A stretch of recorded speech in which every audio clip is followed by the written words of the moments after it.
think we're live. We are live. I go to an ad on one computer and no ad on the other. So let's get this thing loaded. That up and ready. Okay.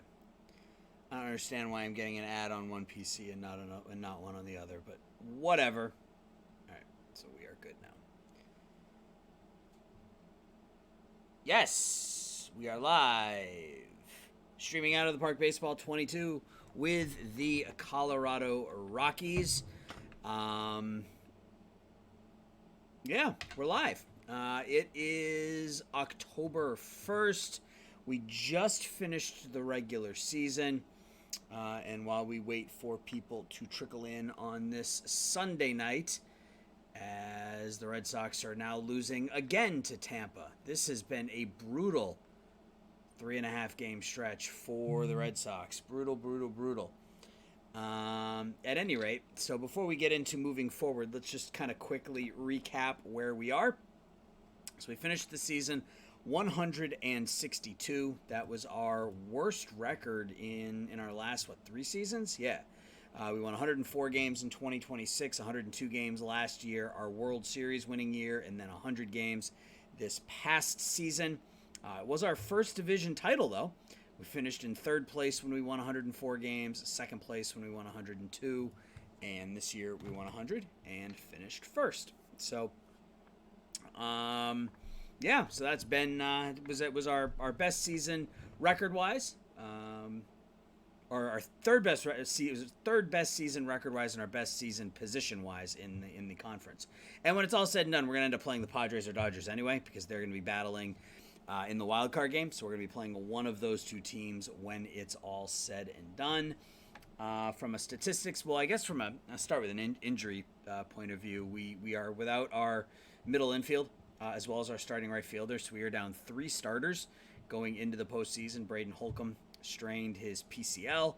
He's out for a month. He was the rookie we picked up from Chicago in the offseason.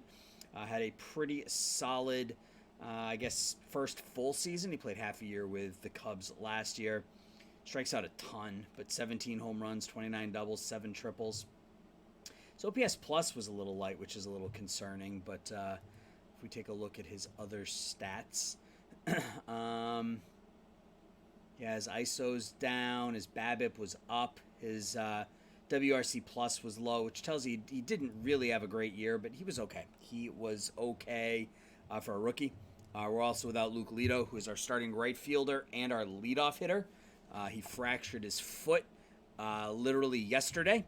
So out of the Park Baseball is really sticking it to us here this year, but we cut back on the amount he pitched. You can see he only pitched in 3 games this year, focused primarily on the batting, and he had a really solid year. So back-to-back 4+ WAR win campaigns, OPS plus of 132, OPS of 950, and he was absolutely terrible in April. You look at his season, he hit, just look at the basics. He hit 157 in April, 13 for 83, but really came. And frankly, he had a really bad June too. But if you look at his May, his really, I guess his July, his August, and his September, it more than made up for it. So we are going to be missing him as we go forward in the postseason, and then Willie Castro, who was our big free agent signing a year ago. And really was instrumental in helping us win the World Series. He put up an 8-win season for us as our starting second baseman 2 seasons ago, or I guess last year technically. 21 home runs, 37 doubles. He's taken a step back this year, though, even before the injury. He had taken a step backwards, but not having that glove in the lineup is going to be a bit of a challenge. So we stuck Alexius Cotter, who was one of our Rule 5 picks this year. He actually had a very, very good season he played in 140 games, only started 56. So I guess as a backup outfielder / pinch hitter, had a really, really good year. 42 extra base hits in 56 games, a 915 OPS. Yeah, he was really good, and he'll be in line to compete for a starting left field job next season. So that's the decision we made there. Carter Young, who we drafted back in 2023 in the 9th round, came on strong. Really, he wasn't playing a whole lot prior to Holcomb's injury. You can see he only played in 55 games this year, but he hit almost 300. No real power to speak of, but he was okay defensively. He was slightly above average defensively, and was pretty good with the bat. So we lose a lot obviously when we go away from Holcomb, but overall, no real complaints over what we're getting out of Carter Young. And then Isaiah Kiner-Falefa will start at second base for us. He's sort of been a jack of all trades for us now for a couple of seasons. If you remember, we picked him up at the trade deadline in 2025. Texas ate the entirety of the contract, so we got him for a year and a half for no money. He became a free agent. We signed him as a minor league free agent in 2027. He hit 321 last year, and then we signed him to a 2-year, $4 million contract. So we're basically getting, if he puts up another 1.5 wins next season, we are basically going to get 6.5 WAR for $4 million. When it's all said and done. So I'll take it. I will take it, and I just want to make sure that everything is working properly here. Okay, good. I do have audio. I just wanted to make sure I had audio because I had to fiddle around with my mic earlier this week. So, hey, Random Test, what's going up, man? How are you? Welcome back. Good to see you. You missed last week. We had a lot of people here last week. I guess we had some new people here last week, and it was entertaining. Well, I was entertained, and that kind of keeps me going. So, yeah, welcome back. So we're gonna go ahead and we're gonna jump in, and we're gonna see who we are playing in the postseason. So again, 162. We are going to be taking on the winner of San Diego and Los Angeles, and we'll do what we do with all these playoff games or playoff series. We'll sim up until the elimination game, and then we'll jump in and we will play said elimination game. So, yeah, I guess that's nothing else left to say other than let's see what happens. So you got Chicago and Texas, Los Angeles and San Diego in the wild card games. Nah, you're good, man. You don't have to be here. You certainly don't have to be here. Oh yeah, I offered all my minor league players contracts too, so we're gonna get a ton of messages because there was like 130 of them. So, what am I doing? We're going here. And I guess I should go back and look at this. I offered, where's it going to come up? Where is it going to come up? I think it comes up here. If I go to pending offers. Oh, right. I offered Luke Lito a 5-year contract worth $48.5 million. If he accepts it, I'll show you how it breaks down. But it's basically like 7, 9, 11, 13 or something like that for 4 years. Takes him till he's 29 or 30. Basically buys out a year of arbitration. So felt like a pretty solid deal. So we'll see what happens there. Back to the playoff tree. Let's sim ahead another day. Maybe. I guess that depends on what you had to do. Guess that all depends on what you had to do. So how was your weekend? Did you have a good weekend? So the Rangers beat the White Sox. They'll be taking on the Orioles. And let's see what happens on the other side of the docket. Who do we play? We are taking on the Los Angeles Dodgers. All right, let's look at... Nope, let's look at this. So the Dodgers beat the Padres 11-9. The Dodgers score 4 in the 8th. Mookie Betts, 3 hits, 7 runs knocked in.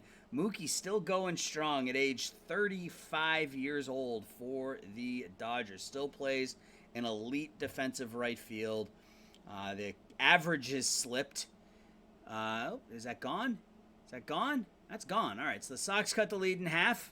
Hunter Renfroe goes yard. Let's see. Let's look at Mookie. Mookie's up to 369 career home runs, almost 2,200 hits. He's had some injuries. You can see he hasn't played. He's only played 1 full season in the last 8 or 9 years. So suffered some injuries, but still had a very, very good career. All right, so we're taking on the Dodgers in the National League Division Series. Again, guys, if we've got some people in here who haven't joined before, my name is Aaron.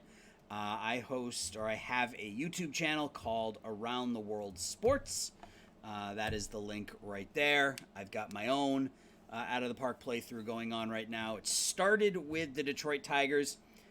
We won the World Series after, I don't remember how many years it was, 8, I think, with the Detroit Tigers, switched over to the Cincinnati Reds, and we are currently in year 2 with the Reds. I also have some football stuff going on over there.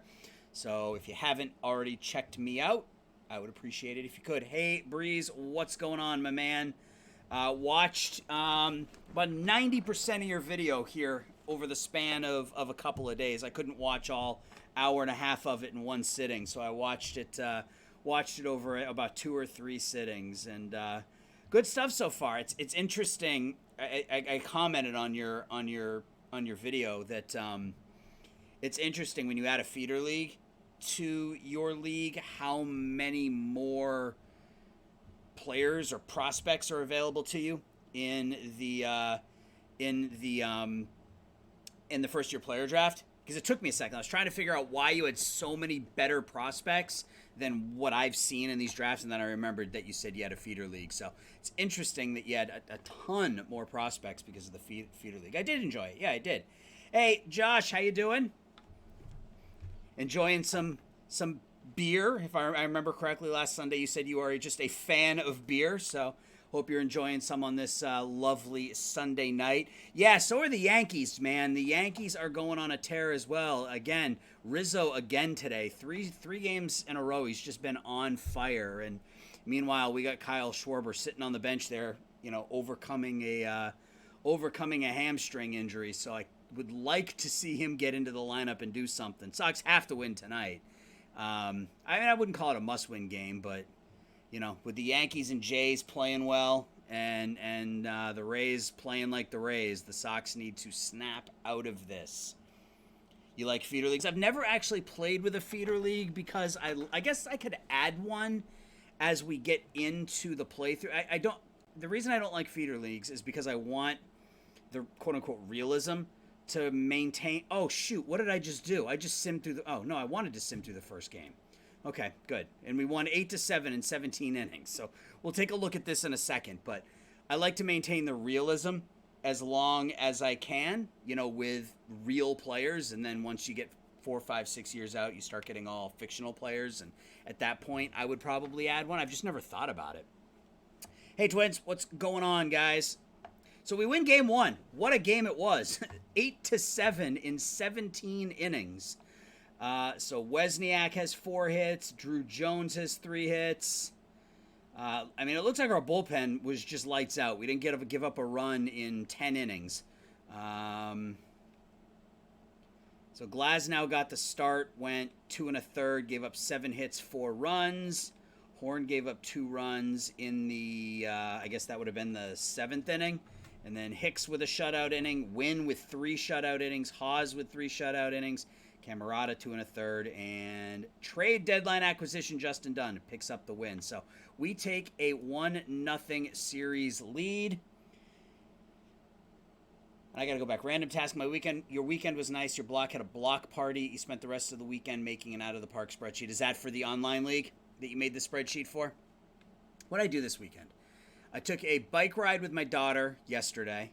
There's a bike path that goes through like a forest preserve that's like a quarter mile from my house, and it's like an 8-mile, like right on the nose, an 8-mile round trip bike ride. So I did that with my daughter, and then I went for a walk with my 2 boys. I've got an 8-year-old and a 6-year-old, so we went for a walk.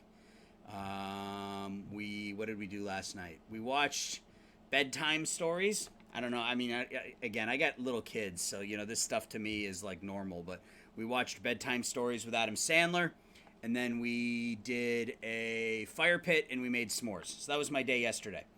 And then, today I did nothing. I did absolutely nothing today. the Sox deadlines were they were very disappointing. They were very disappointing, but I'm also not the kind of person to get all up in arms about what they didn't do, because I understand what Bloom is trying to do.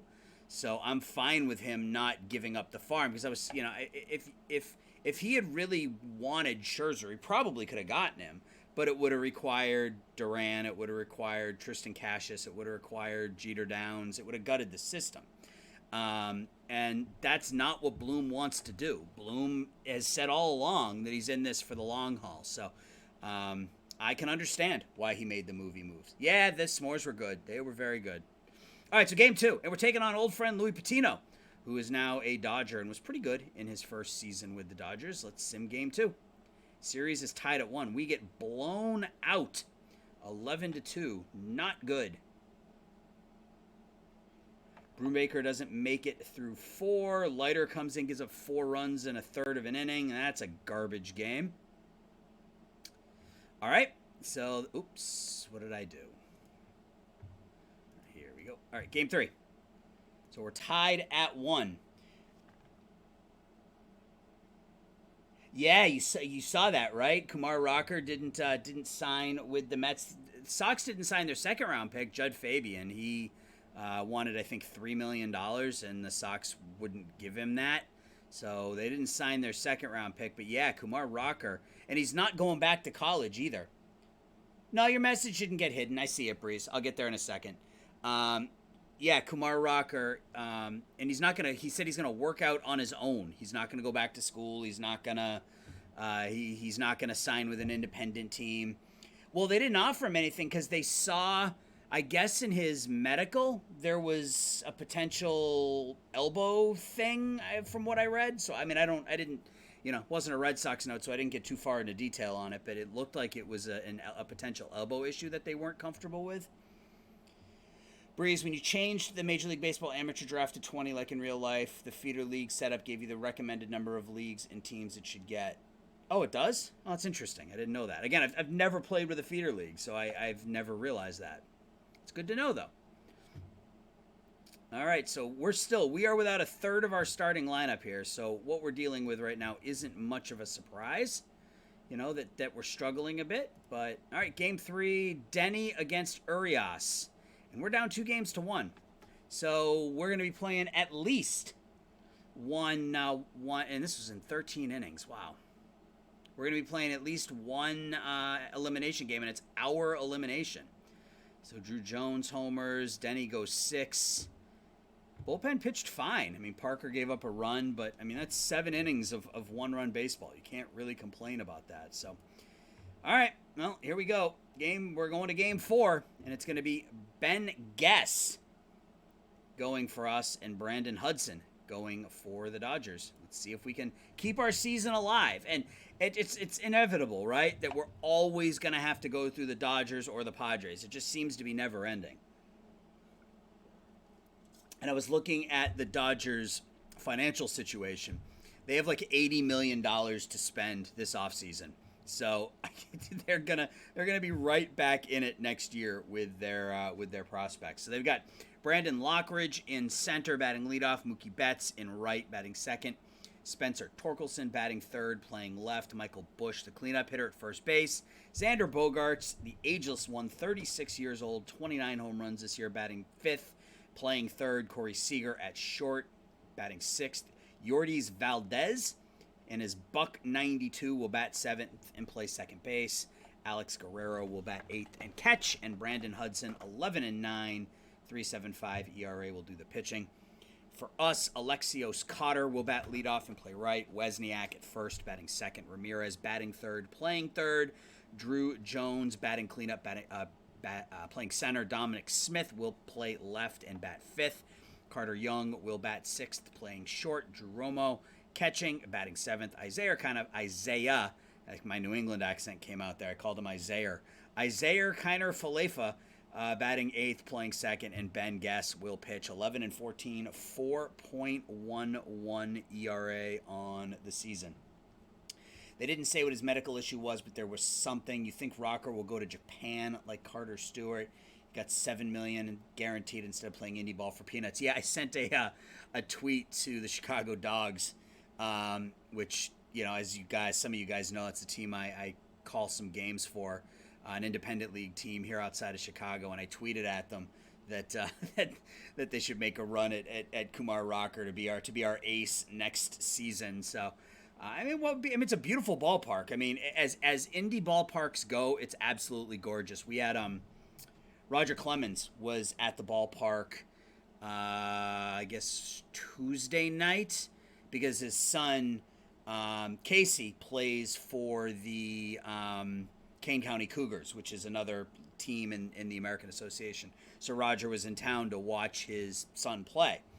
And he was asking about the stadium because he thought it was an affiliated ballpark because it was so nice that he said it was better than the majority of the AAA ballparks that he sees. So, maybe we can get Kumar to come to Chicago and play for the Dogs for a week. That would be awesome. Yeah, Breeze, he's not a free agent. He still technically belongs to the Mets. He can't sign with anybody until he re-enters the draft next season. So at this point, he can't sign with the Mets because they passed the deadline date. So he just has to do nothing for the next year, and then he re-enters the draft next season. Jared Weaver did something like that, but they had a different. I seem to remember that. I'm not that much up on my Jared Weaver history, but that sounds correct. There was another pitcher. He pitched for Kansas City. Luke, was it Hochevar? I think it's Hochevar. He did something similar. Do I think Meyer will replace that? Yeah, I mean, eventually. Yeah, I mean, Meyer, he's only 18 years old, so he's probably 3 or 4 years away. I mean, he'll probably be up by the time he's 21 or 22. At that point, Xander will be 32, 33 years old, and who knows what things are going to look like at that point. I mean, do they move Bogarts to third and move Devers to first? I don't know, but that's years away. I just want to see Meyer. I just want the Sox to have a stud prospect they haven't had since, Mookie, really. I take that back. Devers is a stud. But anyway, let's get to the game. Let's try to avoid our elimination and try to avoid the offseason for at least one game. So Alexius Cotter will bat leadoff. He went to indie ball to wait it out. He got his asking price or got enough. So yeah, I wonder if I don't remember what the signing time was. He might be a franchise-altering pick. Meyer, yeah, potentially, yeah. I mean, the Sox, their minor league system is barren. I don't want to say it's barren. They've got a handful of pretty solid prospects, but again, nothing. They've got a lot of guys in like the 40s and 50s, like Jeter Downs, again, Cassius. All these guys are in the 40, 50, 60 range. Meyer could be a top 10 prospect by the time it's all said and done. Wozniak. Ground out to third. Yeah, Hochevar did something like that too. I thought he did. And then wasn't there... I thought there was a bat who did something. I might just be thinking of Bryce Harper, who left high school early and went and played somewhere. Didn't Harper do something weird like that? That one's hit out to left. Sliding catch out in left field. We go down in order. Lockridge will lead off. He's a spray hitter. This is, I think, our first game that we've started with Ben Guess. I don't think I've played a game. Didn't the Sox have one of the worst? Yeah, until a leadoff single. Until Chaim Bloom took over. Yeah, they absolutely did. And that's Dave Dombrowski's MO, right? Is to trade prospects for big league talent, and he was tasked with winning a World Series in Boston, and that is exactly what he did. So absolutely no complaints about what Dombrowski did in Boston. He got us 2018, and I will have no complaints whatsoever. They're not as bad now, Breeze. I mean, again, I mentioned Tristan Cassius. I mentioned Jeter Downs, Jaron Duran's. His stock is incredibly high. And then obviously Meyer, but they're not as bad as they used to be. Harper graduated high school to play in a JUCO league that used wooden bats to help his bonus. Gotcha. Okay. All right, so top of the second, Drew Jones up. Strike 3. Dominic Smith, who was our big trade line acquisition this year, he strikes out. And Carter Young now. I've also called summer league, like collegiate summer league stuff, and which is college players playing with wooden bats, and it's a lot of fun. Michael Bush is a spray hitter. Leiter moved up a year in order to be in this year's draft. He was supposed to be in next year's. Oh, I didn't know that. Yeah, Durant's, he's super, super fast. He's not hitting all that well right now. So, oops, I didn't want to send the infield deep. I wanted to shift left. He's not hitting right now, but I think he'll be fine. He'll be their starting center fielder next year. Which is fine because it allows the Red Sox to use Kike all over the diamond, which is what I would want anyway. Double play depth. Can we get another ground ball? We can, but it's just going to be... Ooh, infield single. Let's get a ground ball at an infielder here, please. 1-4, and that will do it there. Celtics made 2 trades, and Fournier is likely to leave the Celtics. Any opinions? Is this the time to get Isaiah Thomas? Chris Dunn plays better defense, although Isaiah is... I've always, it's irrational. I don't know how much Isaiah truly has in the tank when it comes to, like, actual wild pitch. They're going to score. When it comes to actual, like, real-life NBA basketball. But, irrationally, I want Isaiah Thomas to come back. I think Chris Dunn is fine. I don't think he's a starter. I think he's point guard depth. I don't think Stevens is done. I don't think he's anywhere close to done. No pun intended. I think they're trying to put themselves in a position to have cap space next year. So, we'll see. Romo, another diving catch. You want to go to the Midnight Sun game in Alaska? Yeah. Yep. I've seen that. Yeah, those games are fun. We get a lot of JUCO guys. Like, there was a team in, the area, random task because you're from the same area as me, but Benedictine University out in Lisle, they hosted a team called the DuPage Pistol Shrimp, who play they're playing in Peru this year, but the Pistol Shrimp were a collegiate summer league team, and called the games for them for a couple of years before they went down to Peru, and that was a lot of fun. For Beal, well, they can't. Signing Bradley Beal is probably not realistic, just because they would be taking up 75% of their cap space in 3 players between Beal, Jaylen Brown, and Jason Tatum. So it would have to be a sign and trade to make it work, from everything I understand. So we'll see. And I would love to have Beal on the team, but I don't know if financially it's gonna work. Offense is not getting started here, and we're already losing. Guys, I wasn't planning on going to the offseason after 1 game here tonight. I really wasn't. Pop out to right.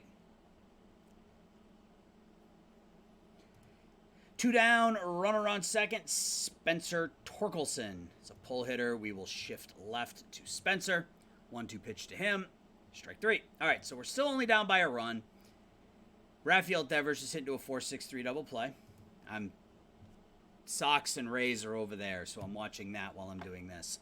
All right, so Wozniak needs to get us going here. Draws a leadoff walk. Jose Ramirez hits into a 4-6-3 double play. And Drew Jones hits that one out to left, and we're still hitless now through 4. You might be wrong about Leiter. You think it was another Vandy pitcher named Little. Is that Brendan Little? I think that's his name. And that's only because of Out of the Park Baseball. I've played so much Out of the Park Baseball 22 that some of these names I just remember them at this point. As he hits Michael Bush. Not good.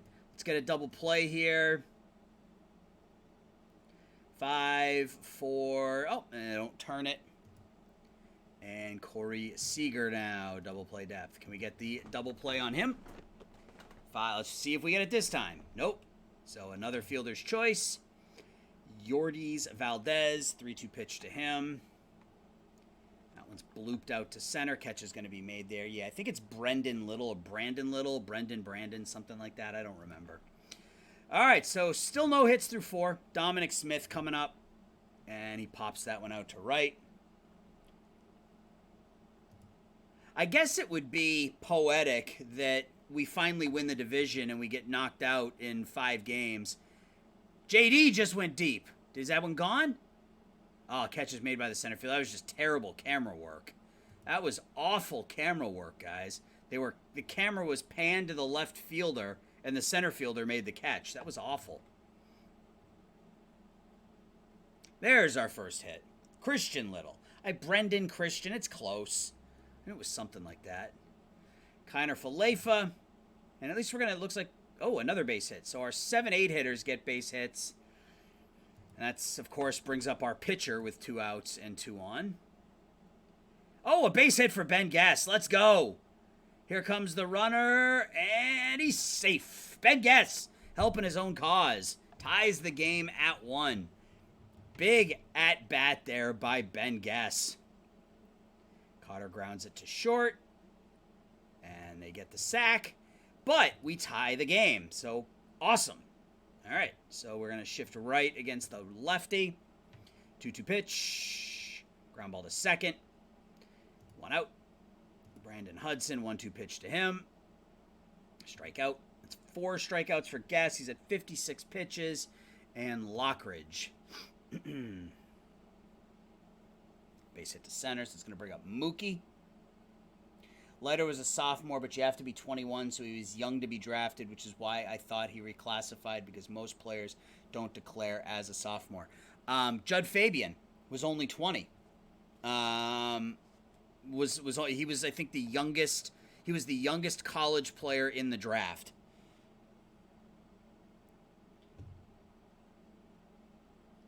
That's right. Let Guess hit. Anytime I create a fictional league, I always have the DH off. Always. I don't know why. I just, it's a habit. I prefer to let the pitchers bat, and it creates the need for more bullpen arms that are good, and it requires you to think a strategy. So I always let the pitchers hit. All right, Wozniak leads off the 6th. Bloop to left. Catch is made out there. 1 down. Jose Ramirez. He walks. Drew Jones now. He strikes out again. And Dominic Smith. He strikes out. So we go to the bottom of the 6th, tied at 1. Spencer Torkelson will lead off for them. 6-3. The rule now is at least a junior or be 21. JUCOs can declare at any time. Yeah, Fabian's a junior, I assume. I mean, it doesn't matter. Sox didn't sign him, so he's going to go back to school, so I stopped paying attention to him. But ground ball to short, which is too bad because Judd Fabian was, at the beginning of the season, people were talking about him in the top 10. So the fact that Sox got him at 40, I was stoked. I thought that was just a great pick. But, yeah, he wanted, I guess the slot was doubled on the line. I think slot was like 1.6, I think I saw, for that pick, and he wanted 3. So, Sox didn't want to give him 3.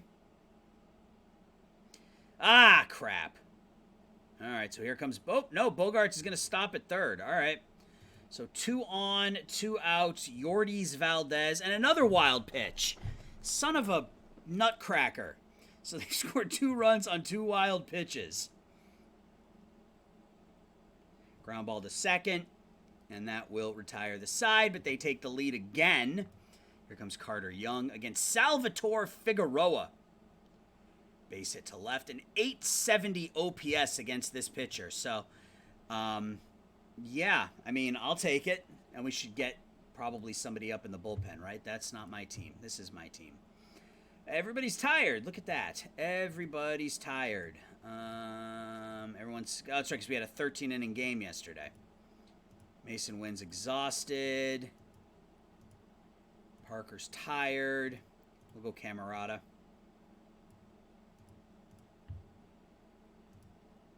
Here comes Romo. 6-4. Guess who's getting traded next year? Ha ha! We've added universal DH in one of my online leagues. I definitely prefer that to AL DH, NL no DH, but I prefer no DH. Yeah, if I could only have... When it comes to watching baseball, I prefer the DH because I think pitchers hitting is boring for the most part. But when it comes to the gameplay, I prefer no DH. I don't know. Okay, so we have a runner on second, 2 outs, and we are going to pinch hit here for Guess. Sal Stewart will come in and attempt to tie this one up. Let's see what happens. Base hit to right. Is that going to tie it? Is he going to turn the corner? Romo's a fast runner. All right. Hands not on the mouse. What do I do? Do I send Drew Romo against Mookie Betts' arm? Romo is a fast runner. Betts has a cannon. Do I send him? What do I do? What do you guys think? Send him? Keep him at third? We got Alexius Cotter, the right fielder, up next. Our leadoff hitter. You want no more dugout interviews? I think I'm going to send him if I don't hear anything. So, 5, 4, 3, 2, 1. We're sending him. And he's out. Oh, he's safe. Haha, I made the right decision. Casey didn't do it and got stuff for years about it. Yeah, I did it, and it worked. I mean, I think that was the right play. I mean, I think from a real baseball standpoint, I think that was the right play. But anyway, we now have Stewart on second, 2 outs, and Alexius Cotter up. He walks. So that's going to bring up Wozniak against Devin Williams, with an opportunity for us to take the lead. 2-2 pitch to the big first baseman. Hit out to right center field. Gone. Sam Wozniak. 3-run shot, top of the 7th inning. We are up 5-2. The big man gets it done again. He is just a beast. For those of you who haven't seen Mr. Wozniak's career line, 4 seasons for us. He's hit 170-ish home runs. He's put up, 5, 11, 20, almost 27 WAR in 4 seasons. So Sam Wozniak is a monster. Here comes Jose Ramirez now. He's going to strike out, and we go to the 8th, up by 3. Camerata's going to come in, and I'm going to try to get 2 out of Camerata just because we don't really have anybody else who is... I mean, we got a couple pitchers that are rested. Yeah, let's go is right. Strike 3 to Guerrero. J.D. Davis is a pull hitter. Can always count on Sam Wozniak to take care of us. 3-2 pitch to Davis. Strike 3. And Lockridge. 2-2 pitch to him. Now one's hit out to right center field. That's going to be extra bases. And Tampa just took a 3-1 lead. Nuts. All right, here comes Mookie. We will hard shift left against Betts. 3-2 pitch to him. Ball 4. Come on. Shift left against Torkelson. Ground ball to short. And we get out of it. All right. So we're going to need 2 out of Camerata, I think. Drew Jones leads off the 8th. Strikes out again. 3 strikeouts for him. Dominic Smith, he strikes out. And Carter Young pops out. So we go down 1-2-3 in the 8th. It's okay. Oh, no. Landed. Where did that land? Where did that land?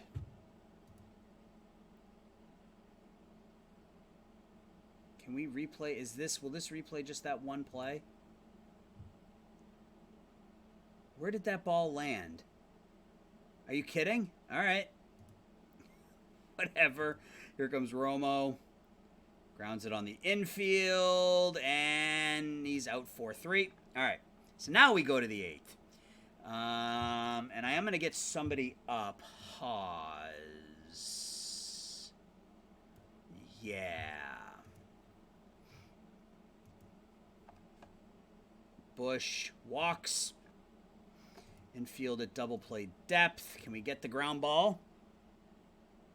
Nope. We get a double out to the left center field wall. A rally mascot like the rally squirrel. The only rally animal that I particularly care about was when the Angels had the rally monkey. Like that I could get behind. Get behind a rally monkey. Pop out to center.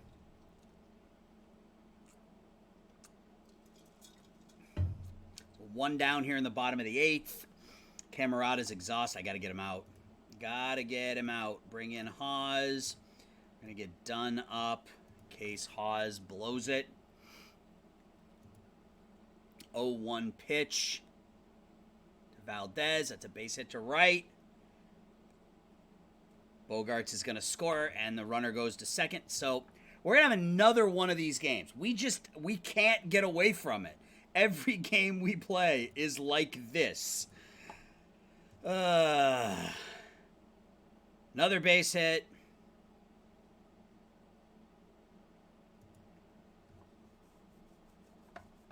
Vidal Brujan. Let's try to turn 2. Son of a poop. All right, here comes Lockridge.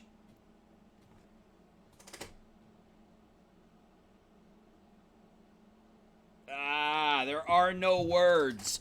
There are no words.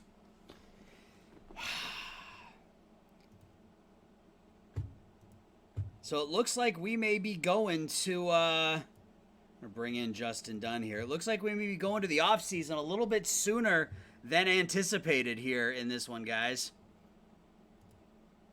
Shift left against Mookie.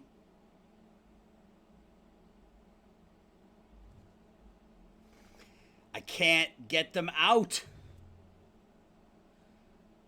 All right, well, it's 8-5.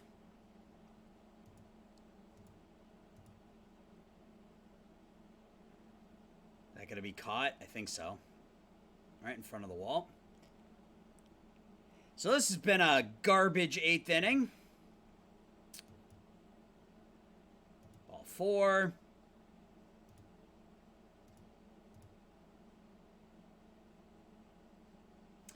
All right, so they scored 6 after we scored 4, so we need 3 here in the top of the 9th. They bring in Patino, who got the start yesterday. And I guess we get Adonis Medina up since he's the only one who's not tired. And it's doable. We'll see. Kiner Falefa goes yard. He's been so clutch, man, so that's a good start. He's been clutch for us for 4.5 years now. All right, so Patino's in there. Who are we bringing in? It's got to be. I think we're gonna go with Ricardo Perez, the lefty. 0-2 pitch to Perez. He strikes out looking. Here comes Cotter. Walks. So the tying run is on deck. This is the man we would want, Sam Wesniak. 3-2 pitch to him. Base hit to center. Jose Ramirez with a chance to be a hero. 3-2 pitch to our third baseman. Did he get it? No. Line drive. All right, so we get the runner on third. We need a gapper. A gapper from Drew Jones. 4 strikeouts for Drew Jones. Game is over. Series is over. Our season is over. We lose 8-6 in Game 4 of the National League Division Series. So that is a disappointment. That is a disappointment. We won the division. I was expecting us to make a run. But we'll run it back. So it looks like this is going to be an off-season episode, guys. That wasn't the plan, but it looks like this is going to be an off-season episode. So Wozniak continues to do his thing. Had 2 hits, 3 RBIs. Look at Lockridge. 5 hits. We couldn't stop him. Bogarts had 3 hits, 3 runs scored. Guest pitched pretty well, but our bullpen was atrocious. We just couldn't pitch any of our best pitchers. They were all exhausted. So, oh well. It is what it is, as they say. So we lose, and we're going to go to the postseason. So let's go ahead and sim ahead here a bit. The Orioles defeat the Rangers. The Angels beat the Twins. The Dodgers beat the Rockies. The Cardinals and Braves are tied at 2. Personal message. We did sign Luke Lito, which is a nice way to end the season. We'll show you his contract. 5-year deal. 4 years. He's making $4 million next year. So we bought out 2 years of arbitration. $4 million next year, $7.5 million when he's 27. His 28 season will bring him $10 million. His 29 will bring him $12 million, and then his year 30 season will bring him $15 million. I think we bought out the last 2 years of our bought out 2 free agency years. Really, he had 3 years of arbitration left. So, excuse me, pretty solid contract for someone who's been very, very good for us. So that's a good way to end the season as we move towards the end of the regular season. So the Orioles, the Angels, the Dodgers, and the Cardinals. I'm rooting for an Orioles-Cardinals World Series here. That's what I'm going for. Well, and it looks like we're going to get Angels and Dodgers. God, the Dodgers, come on. They won, what did they win? 6 in a row? We'll look when this World Series is over, but I think they won 5 in a row. I think they won 5 in a row before we finally won it last season. So we're going to be rooting. Oh, good. Luke Lito's ready to come off the injured list. That's just outstanding. So we're going to be Angels fans in this one.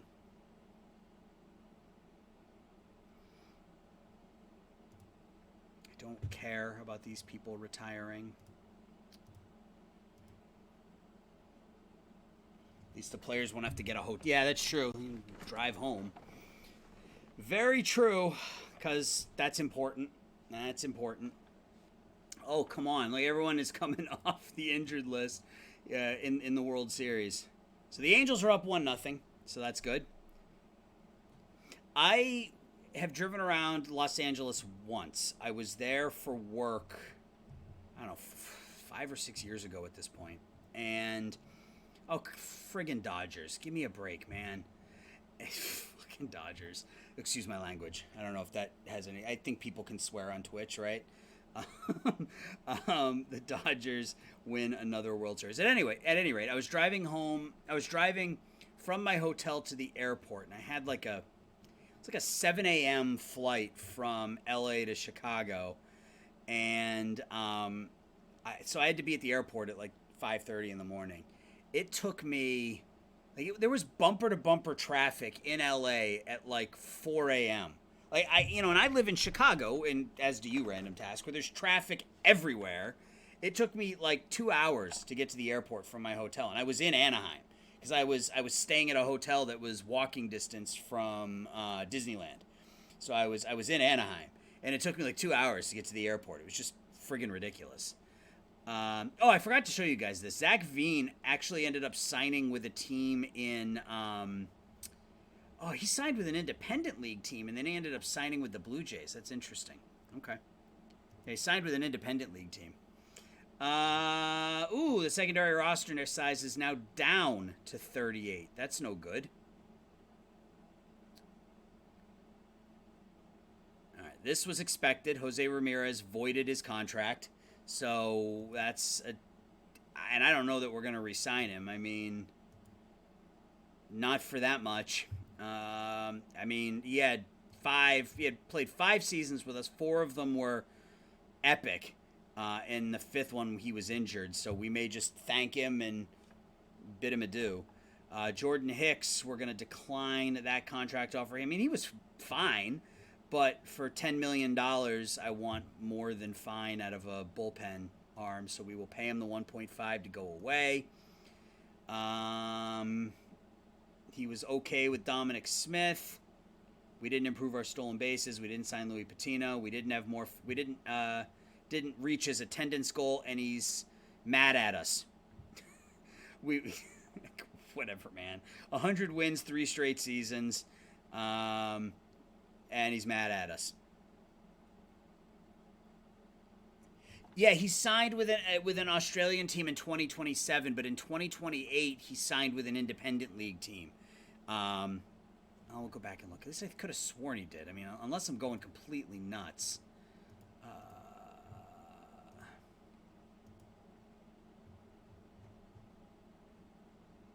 I guess he didn't.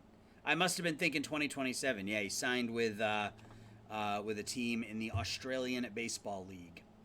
All right, so off-season, we've got some stuff to do.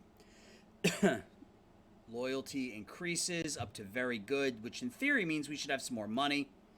Team payroll of approximately $190 million. Top prospects. We don't have anybody in the top 10 anymore. Most of our top prospects have graduated to the majors.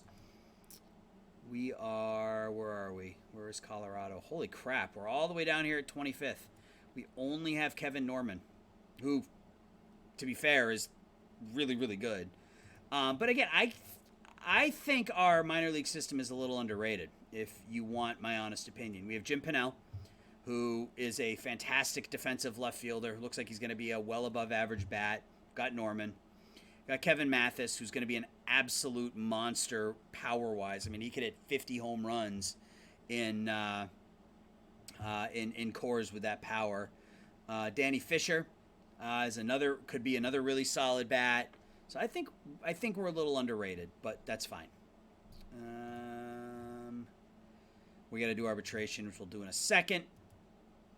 Yankees fired their manager. Indians fired their manager, fired their GM. Detroit fired their GM. Seattle fired their GM. Astros fired their manager. Mets fired their manager and their GM. Oh, no, that's Cincinnati. And then Craig Counsell finally fired by Milwaukee. He had been with the Brewers since the beginning, I assume, right? Because he's their yeah. I mean, look at this. I mean, he managed the Brewers for 15 seasons. It's pretty good. Made the playoffs 7 times. Anyway. All right, so we have to, we got to make some decisions. We got to do some stuff. Nearly 100 power. Yeah, 98 potential power. We drafted him in the 10th round, so we got ourselves a deal there. All right, so we got a lot of names on here that want a lot of money. So Drew Jones is an easy one. He only wants 1.8, so that's fine. We can offer him 1.8.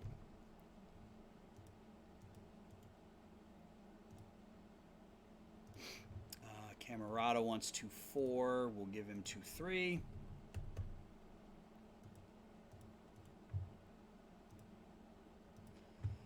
I think it's finally time to say goodbye to Adonis Medina, one of our long-standing pitchers. I mean, he's been pretty rock solid for us. 27-8 with a 3.77 ERA in 302 games. Put up a 3. Oh, no, I think I keep him. He doesn't want much. And he's really good insurance to have in case someone gets hurt. So we're going to keep him. So after all that, we're going to keep him. Pay him 1.6. And now we have the 2 big fish. And I see Glasnow down here. This is something we're going to have to address. So Ben Guest wants $5 million. He only wants the 1 year. I've tried offering him more than that, and he just wasn't interested. But we can try again.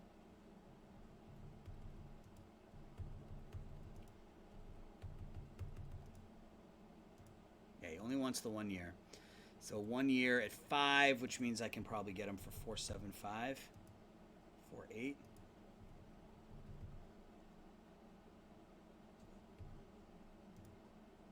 Yeah. All right. Cool. And then Mason Wynn. That's a lot of money for a closer.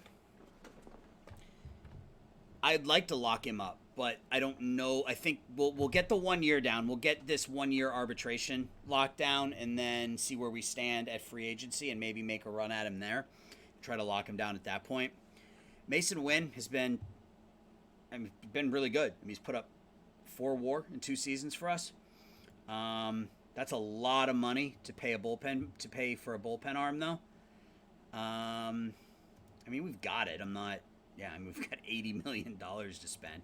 Let's bump this up again to 40-50. $1.50 increase. Sorry, folks. I think we can just offer it to him. I'm not too worried about it. We'll offer him 7. It's fine. All right, so now the big question. Trade him? Trade Win. All right, well, let's see if anybody's interested in him. See if we can get any offers.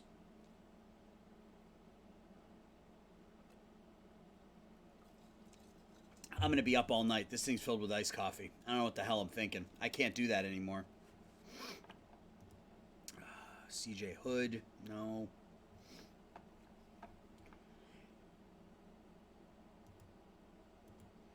Here's kind of the issue, right? Is that, yeah, trading him sounds... Pay you a consulting fee. Trading him sounds like a good idea, but I would rather pay him $7 million than trade him for the offers that are coming up here. That doesn't mean there isn't an offer out there, but I'm not trading him for any of these offers. I think what we do is we wait until free agency. Because I don't think... Yeah, the trading block is light right now. But we'll see what happens at free agency. The big question is Tyler Glasnow. He's been with us now for 6 years. He's 70-50 in those 6 seasons. He's a 20-win pitcher, 106 ERA plus. He struck out 11.4 batters over basically 1,000 innings for us in 6 seasons. We had him on an absolute cherry of a deal. It was a 6-year deal worth $12 million a season. Do we offer him the qualifying offer and potentially pay him 1 year at 18? And then if he doesn't, try to recoup a draft pick? Because I don't want to sign him long term. I'm not signing him to that. But with where our financial situation is, I would be fine paying Glasnow 1 year at $19 million. What do you think? I'm leaning towards doing this, and if he takes the qualifying offer, we pay him 18.9 this year. If he doesn't, we get a first-round pick for him when he signs with somebody else. Jose Ramirez wants a crap ton of money. I'm not paying him $37 million next year. You would try 1 year and see it, so try the qualifying offer. I think that makes the most sense, because it would be, if I'm thinking about this as the Rockies owner, the way I'm looking at this is we want to bring Glasnow back. He's been the face of our franchise for half a decade now. I would love to bring him back, but I don't want to pay a 35-year-old for 5 years. This gives him nearly a $7 million pay increase. Ready in the minors? I mean, if we let him go, if we let Glasnow go, we have Chad Horn and we have Sademan Parker. So we have both of them, and we have Kevin Norman, who I guess is out for 8 months. So I guess we don't have him until June. But we have, it would be either Parker or Horn moving into that spot, into the 5th spot. If we take Glasnow out, Leiter would potentially have to come back in unless we could trade him. So basically it would look something like this. Brubaker, Denny, Guest, Parker, Leiter, or Brubaker, Denny, Guest, Parker, Horn with Leiter in the rotation, or with Leiter in the bullpen. I don't really know. That's what it would look like. That's part of the reason I want to bring Glasnow back, because we've got some depth, but I don't know that I can trust Leiter. Parker didn't have a very good year this year. He was really good in his rookie season, wasn't very good last year. Horn was okay as a reliever this year. I think either one of them could step in and give us 75% of what we get out of Glasnow. But you're right. We need a left-handed bullpen piece, and that's something we will be looking at. So All right, well, that's 3 votes for qualifying offer for Tyler Glasnow, so that's what we're going to do. We'll offer him the QO and see what happens. Yeah, and we're going to have $100 million to spend once we hit free agency because Jose Ramirez's contract is going to come off the books, and that's another $27 million. So, yeah, we're going to have a crap ton of money here to spend. Hopefully, we'll have some free agents worth spending it on. All right, so we got a lot of fan interest bumps because we got Mason Wynn, we got Ben Getz, we got Drew Jones. Fans loved all of that. So I think, yeah, I mean, we're still at 100. We can't be any higher than 100. That's where we've been for like 2 years now. So fans love us. Everyone loves coming to Coors Field, but our owner's pissed at us. Go figure. I don't understand it.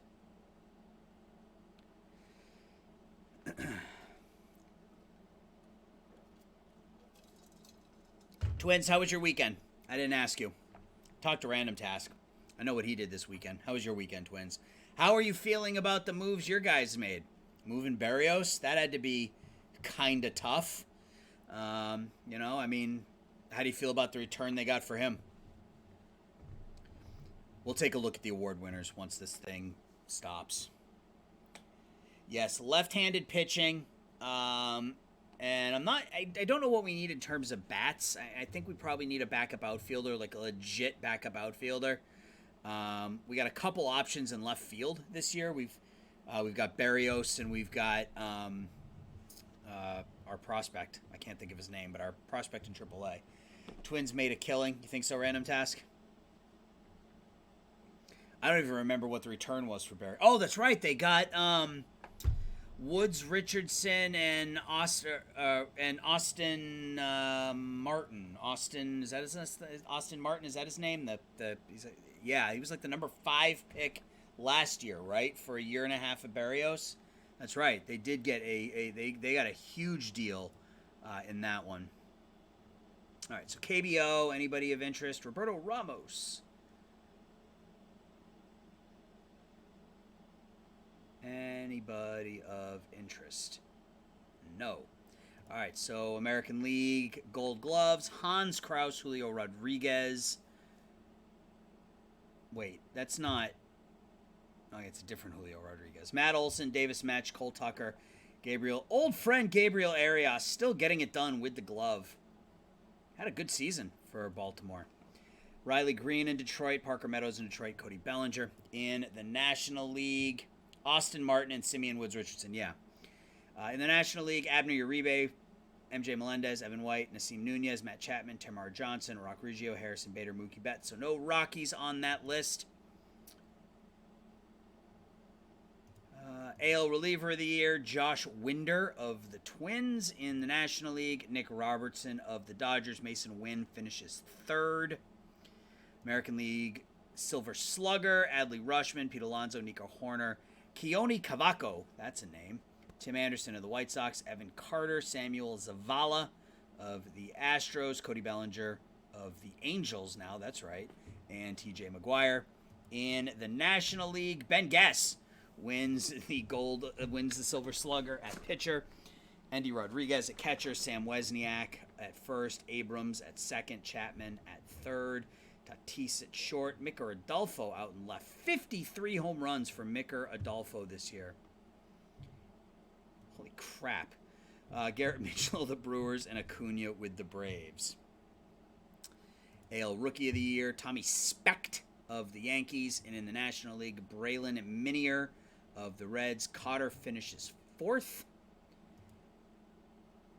Rudy Pemberton, former Red Sox great Rudy Pemberton, is the Manager of the Year in 2028. In the National League, Tony Pena Jr. The old Tony Pena, former Red Sox great, had a really unique catching stance where he'd stick one leg out to the side when he would field the ball. Cubs did really well. The Bryant return was underwhelming, not a bad return. Kimbrel's return was insane, and I really like getting Pete Crow Armstrong for Baez. I think the return for Kimbrel was nuts. Getting somebody like Madrigal who could hit 340 and strike out 20 times in a year. I think getting Pete Crow Armstrong gives them a legit elite defensive center field prospect. He's only 19, but yeah, Canario's not bad though. Canario from San Francisco, he's pretty good.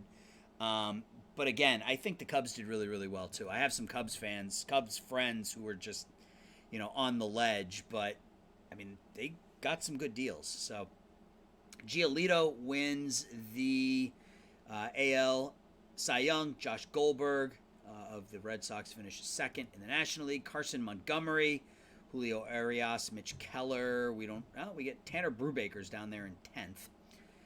AL Batter of the Year, Pete Alonso, 58 home runs, 154 RBIs, bats .330, and Acuna wins it in the National League. No surprise there as he wins the Triple Crown.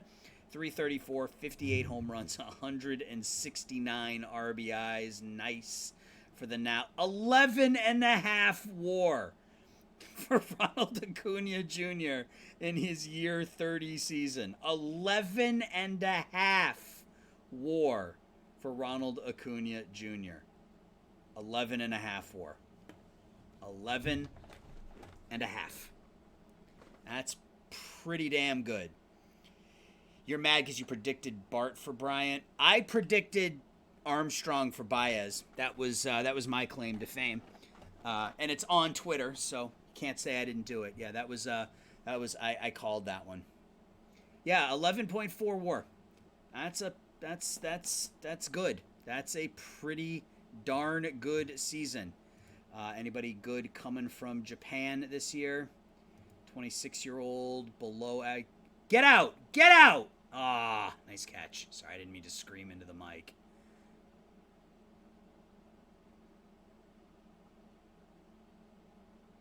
All right, anyway.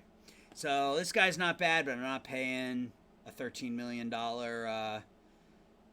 posting fee to sign him. So he's not bad. Oh, wait, was he a lefty? No, he's a righty. All right, so let's get to arbitration. Let's see what I'll look at that in a second. Let's see what Glasnow does. Files for free agency. So we could be saying goodbye to probably the single most important, I would say second most important acquisition we've made in our time as the Colorado Rockies. Obviously, Sam Wozniak would be number one, but Tyler Glasnow declines the qualifying offer, meaning his time in Colorado could be coming to an end, depending on what he wants in free agency. Let's just one more time look at Tyler Glasnow. He was never amazing, but he was consistent, and he was a rock for us. He was only injured once. That was in 2027. Pitched anywhere from 156 innings to 188 innings for us over his 6 years. Led the league in strikeouts. 4 times had at least 220 Ks. Averaged 11.4 strikeouts over 999 innings for us. 187 appearances, all starts, 20.1 WAR. Was behind Sam Wozniak, I would say the second most important acquisition we made. Somebody who could handle cores. He did a great job. So thank you to Tyler Glasnow. And let's look at season and career records.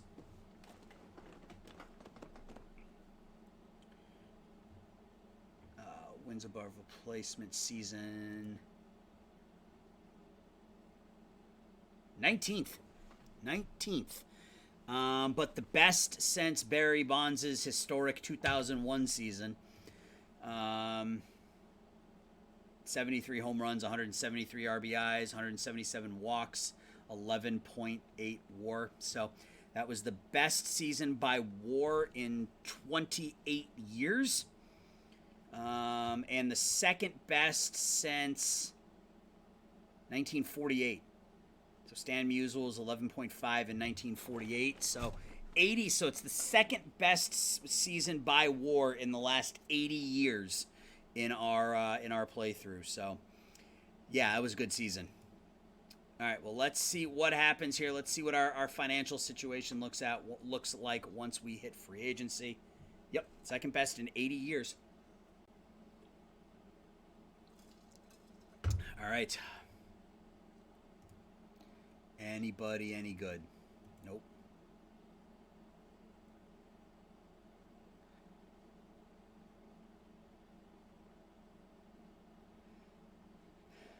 All right. So there's no internationals. Let's just see where we stand. Yeah, we have $84 million to spend in free agency this year, 60 for extensions.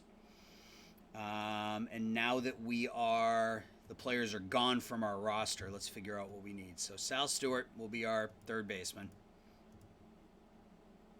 If we move him back to third base. Sal Stewart will be our third baseman. Luke Lito is our starting right fielder. Starting left fielder will be either Pennell's. Oh, we're on the wrong. Okay. So Sox just scored a run. That's good. So our starting left fielder will likely be Pennell or Cotter. Holcomb is our starting shortstop. We don't need much offensively. Second best in almost, yeah, it was 80 years. 80 years was the 1948 was that second, was that, yeah, you know what I'm saying. Get it out correctly, but all right. So, I mean, we can run it back with Stewart at third, or we can see what other options are out there. We'll take a look in a second. I said before that maybe we need an outfielder. I don't know that we do. I think between Pennell, Jones, Cotter, and Lito, I think we've got 4 solid starting options. And then Jerry and Ely as a backup, I think is fine. Chris B would be the number 5 outfielder just because of the bat. I mean, we could probably play him in right field, and he could probably become that backup outfielder. I mean, as it stands, we have 6 outfielders here. So, and then pitching, yeah, like I said before, Brubaker, Denny, Guest, Parker, Leiter is pretty much where we stand right now. Yes, Bob Wickman is my scout. The Bob Wickman has been my scout for a while now, actually. Where do I go? I go here. He's been our scout for 7 years now, going on his 8th season, and he's really, really good. So, all right. So we always need pitching. I mean, I'm never going to turn down pitching. So, I mean, I wouldn't shy away at a starter. We definitely need a left-handed bullpen arm. As you can see, we have none. So we need a left-handed arm out of the bullpen. I would like to get another starter potentially, and then we'll just see what's available in offense. I mean, if we can upgrade at third base and keep Sal Stewart in that kind of that role that he's been playing the last couple of years, that would be fine. If we can find a stud outfielder, maybe we can move a combination of these players and improve our pitching staff. So let's look at the offseason and see what's available.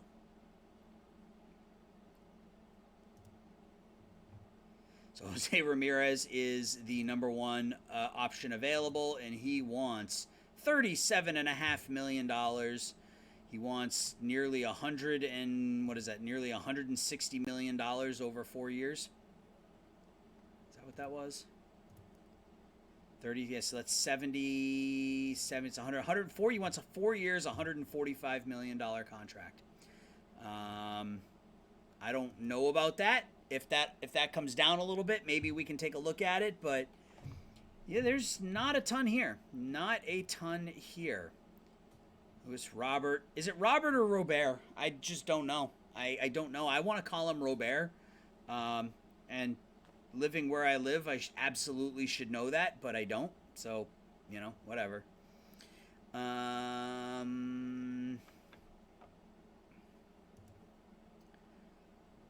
Parker Meadows, he's really good, but fragile and wants $33 million. Yeah, I don't know that there's an offensive upgrade for us here. Just looking at this at first glance.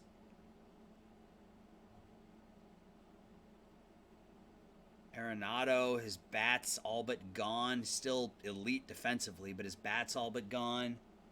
Robert, that's what I thought. That's gun to my head, I would have gone with Robert. But I've had people tell me it was Robert. But gun to my head, I would say Robert. So I'm glad I was right. Yeah, I don't know that there's a bat here that's an upgrade for us other than Ramirez. I mean, do we try to do something dumb like this? I mean, do we try to do something stupid like 2 years at $40 million a year? and just lock him down, and that would still give us $44 million. Robert, yeah, that makes sense. I mean, I would be okay with something like this. Do you think he would? I, I mean, it's short term. Again, he's not going to be very good defensively, but it gives us that bat behind Wozniak. Without his bat in the lineup, our offense is not going to be as good. Just point blank. I mean, yeah. I mean, Drew Jones, the offense hasn't come along like I would have liked. Drew Romo is what he is at this point. Holcomb is sort of, I think this is what he's going to be offensively. So we could use Jose Ramirez back in our lineup. 80 million, he wants 140. He wants 145, but I bet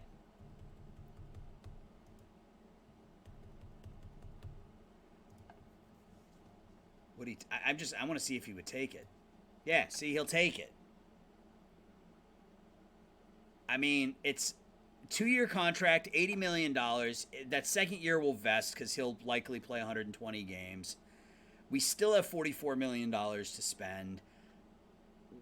We may as well bring him back. I mean, if we can. So I'm going to go ahead and make that offer. We'll see what happens. Now, let's look at the pitching side of things. Well, there's our lefty. We could bring in 40-year-old Jacob deGrom, who's pitched for us before and cost us a ton of money. Matt Cronin is he's okay. He's an extreme fly ball pitcher, though. Anthony Kay, he's a fly ball pitcher. I mean, do we just take a run at him? I mean, this is the lefty we were talking about. This is, we were talking about needing a lefty. I want to look at the trading block. It's still nothing. It's really interesting. What about batters? Yeah, there's not really anybody here either.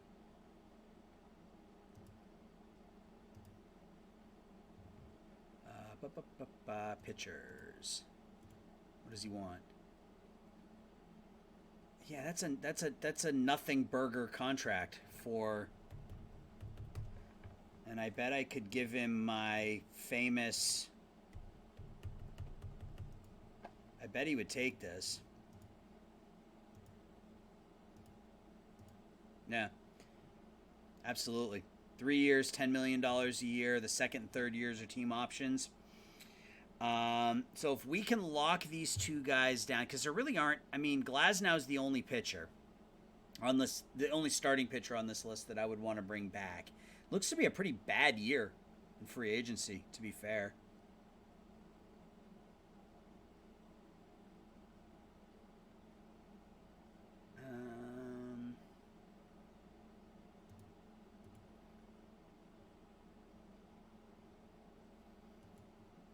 Yeah, it's not a very good year. If we look at pitching ratings,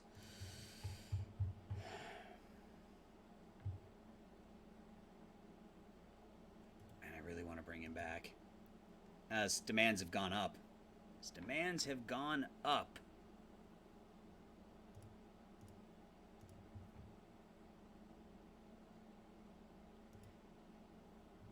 Kalanick.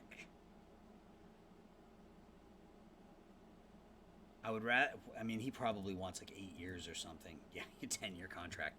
I would rather pay Ramirez 2 years at $40 million. You can trade for an overpriced, take on an overpaid vet in exchange for the AI's good players. Yeah, I mean, it's not a bad idea. Let's, I was actually looking at this before. I was looking through, starters, and I was thinking, all right, how can I get one of these guys? Like, how can I get someone like Josh Goldberg away from the Red Sox, or Carson Montgomery, or even one of these 4-star pitchers, someone like Jackson Jobe, or something like that. Jackson Jobe would be nice. He's fragile though. Chris Young, look at this guy, he's crazy good. And that's kind of that was kind of my thought process, was that maybe they've got some bad contracts on their team. So let's let's do this.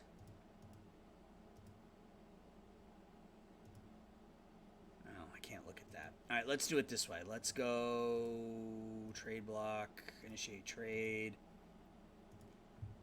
Yeah, so the Red Sox, I'm looking for teams that have no money, frankly, that are broke, that may have an expensive contract on their hands.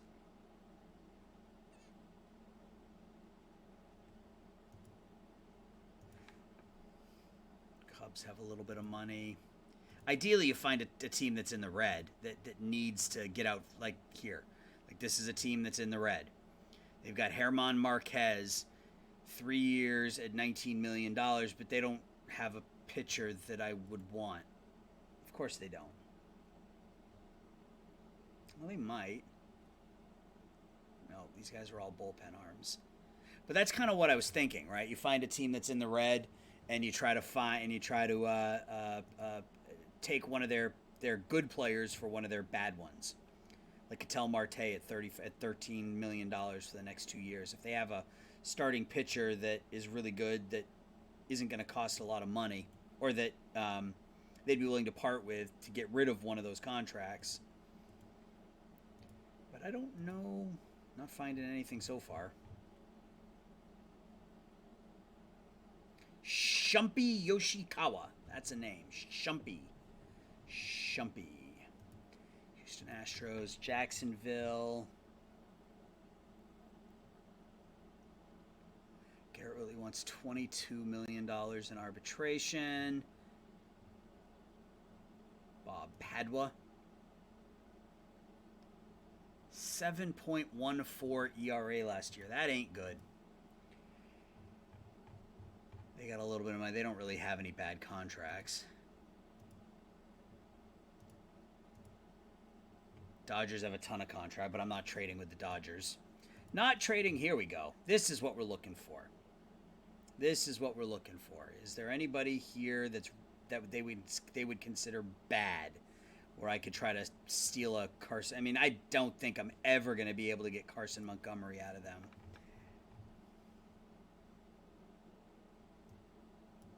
And we can try.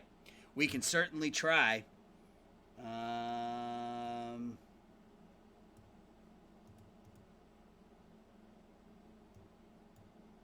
You'll be blunt? No. Yeah, I see, even there, like, what I'm looking for is someone who's making, 10, 12, $15 million, who's a two-star player. That's kind of what I need to find here in order to make this work. What I'll probably do is sim ahead a few days here so that we're not stuck at day one of free agency. Carson Montgomery. I'll go back and try it again. I don't know that I have anything that they're going to want for Montgomery. I mean, I could throw my 3 best prospects at them and ask for Nasim Nunez. Yeah.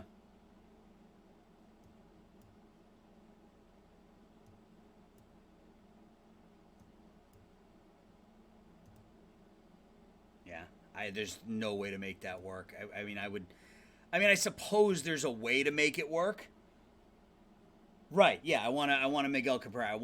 If I could find, and that's why I'm doing this on day one, if I could find somebody who's making $35 million, who's a 2-star player, and that could get me a stud starting pitcher, I would pull the offer from Jose Ramirez. Go to the financial reports and look and see who's getting paid the most. I don't think I've ever done that. I don't know where that is. Finances. Is it here? League report.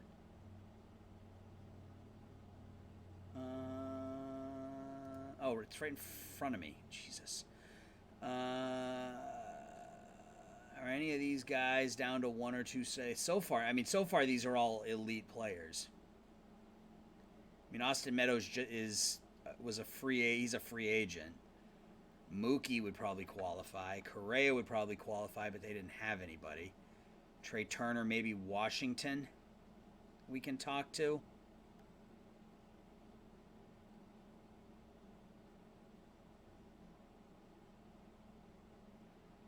Yeah, look at this. Like, every single player on this list is, okay, Lenny Torres, a reliever.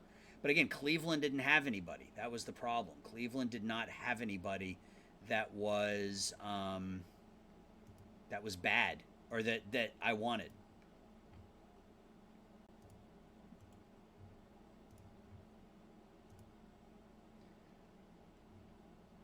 He's fragile.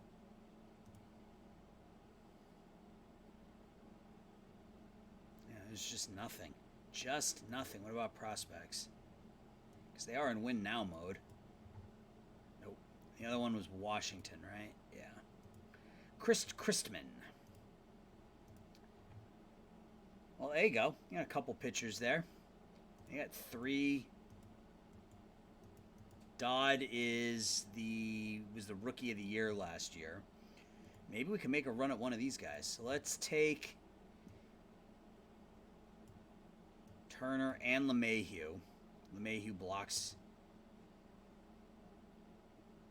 Here, we'll take a 40-year-old DJ LeMahieu and a 41-year-old Yu-Ji Yang and see if we can put something together for, I like a Jake Gentile, I guess. Ow.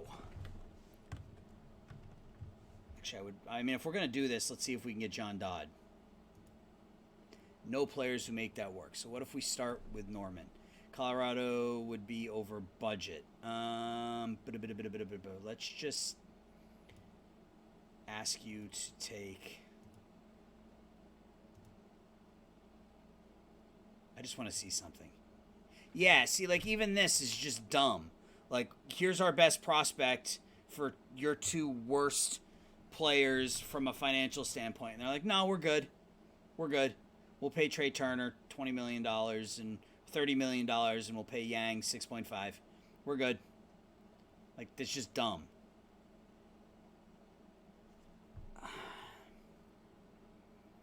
What about if we went to Gentile instead?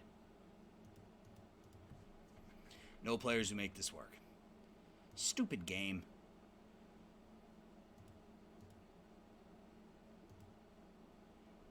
I mean, if this was real life, asking remove Yang. Insulting. This is insulting to them. So I don't, as good of an idea as that is, I don't know if it's going to work. What about Ed Molina? An insult.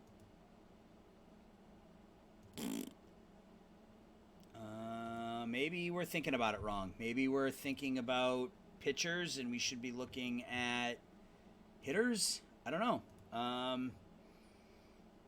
Maybe we can get Jose Ramirez's replacement as opposed to finding another pitcher. Maybe. I don't know.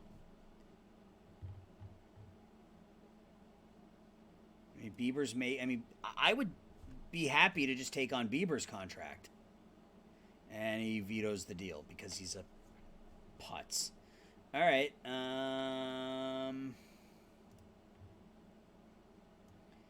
Give me a 28-year-old Lenny Torres who's making $25 million for the next 4 years. And throw in... They just don't have anybody that interests me. How can they be in win it now mode? They're terrible.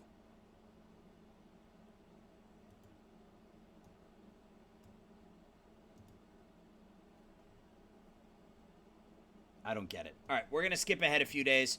Let's just see what happens, and we'll come back to this here in a couple of days. Let's go to the Hall of Fame voting. Willie Castro needs to come off the DL. That's fine. Let's vote for some Hall of Famers.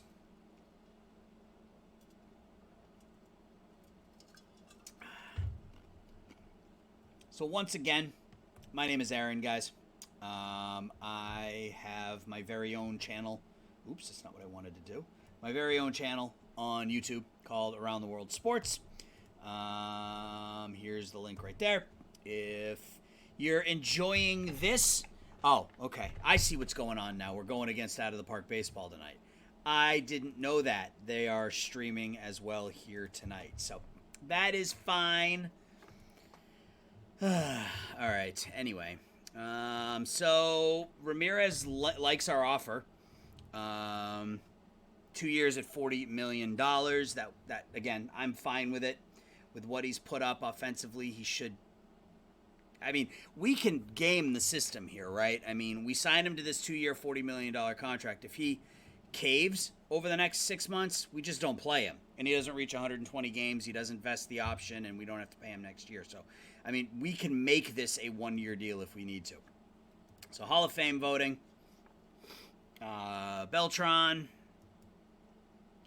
I'm not going to vote for Robinson Cano. 1 PED suspension, maybe, but 2? Can't do it. Can't do it.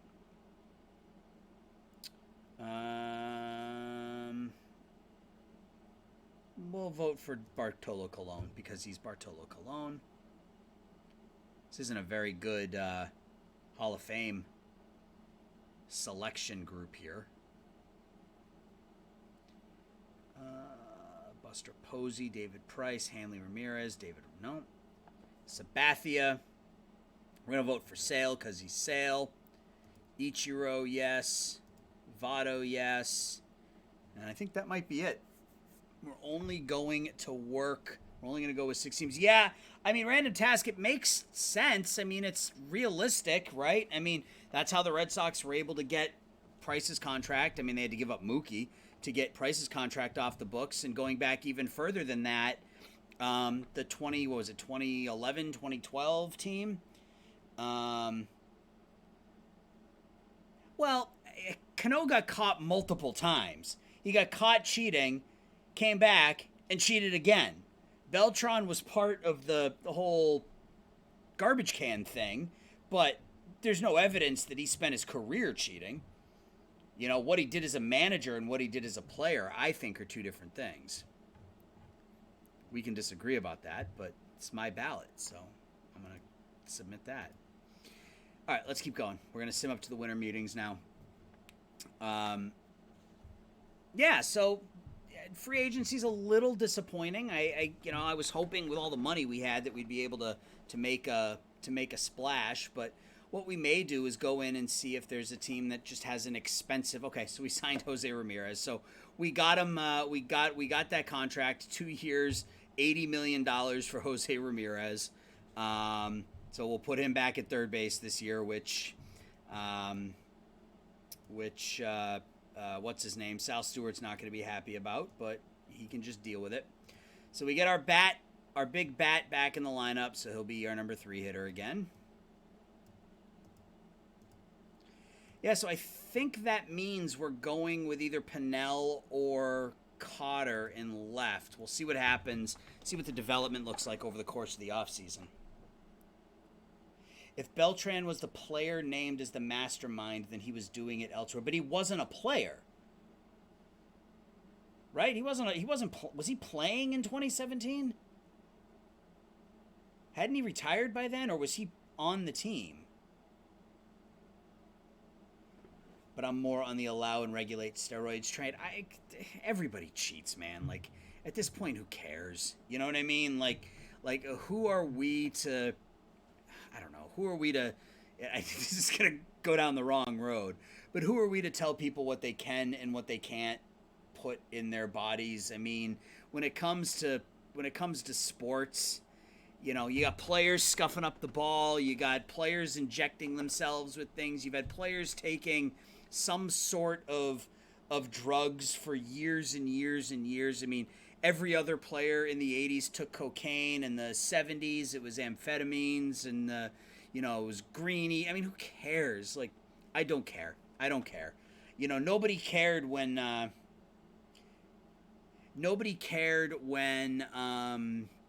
Yeah, I know. But Robbins Cano also played for the Yankees, so he's already got 2 strikes against him for that.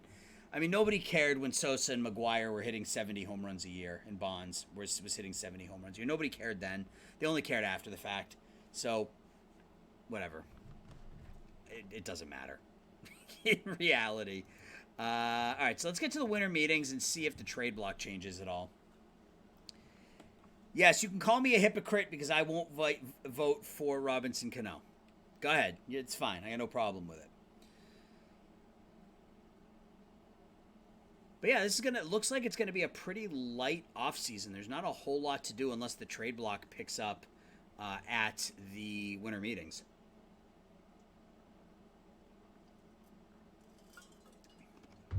To be completely fair, I thought we were still going to be playing games at this point. So we lose Tyler Glasnow. Oh, we pick up a second-round pick. Well, that sucks. And he signed with the Mets. Are you kidding? Look at what he signed for. 3 years at $14.5 million. I would have signed him to that. Damn. All right. And Justin Dunn, he goes to the Dodgers, 3 years at $24 million. That's fine. Yeah, I would have signed, Major League Baseball. They absolutely did. They absolutely did. The 98 season was one of the most watched and enjoyed in history. And it was led by multiple players who clearly took something to make themselves. Maybe he was tired of losing to the Dodgers, maybe. So he signed Burl Carraway. All right, so we pick up our left-handed bullpen piece. So that will improve our pen now. We've got Wynn, Paz, Carter Smith, Burl Carraway. I'm concerned about our starting pitching a little bit. I don't suspect that anybody's going to be interested in Leiter. Yeah, nobody wants Jack Leiter. So we are stuck with him, but he will be our number 5. So I'm not too concerned about that. We get one offer. So at this point, this is what our rotation looks like next year. Brubaker, Denny, Guest, Parker, Leiter. Our sixth starter will be Chad Horn. And then we also have Carter Smith if we need an additional starter. We've got Spencer Miles if we need another. So we are 8 deep when it comes to starters if necessary. Our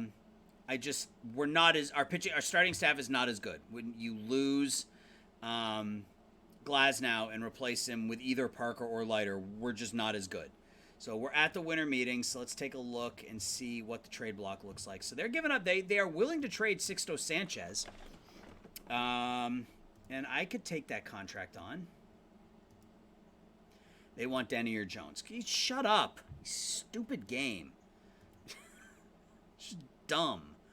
You can have Josh Eichacker. That doesn't move the needle at all. Danny Fisher. What have I been smoking? Still doesn't move the needle. So they want Denny or Jones for Sixto Sanchez. They're $45 million above their budget, and they're going to try to squeeze me for Sixto Sanchez. Chris Hawes. Let's start there. Not happening. Well, there we go. Okay, so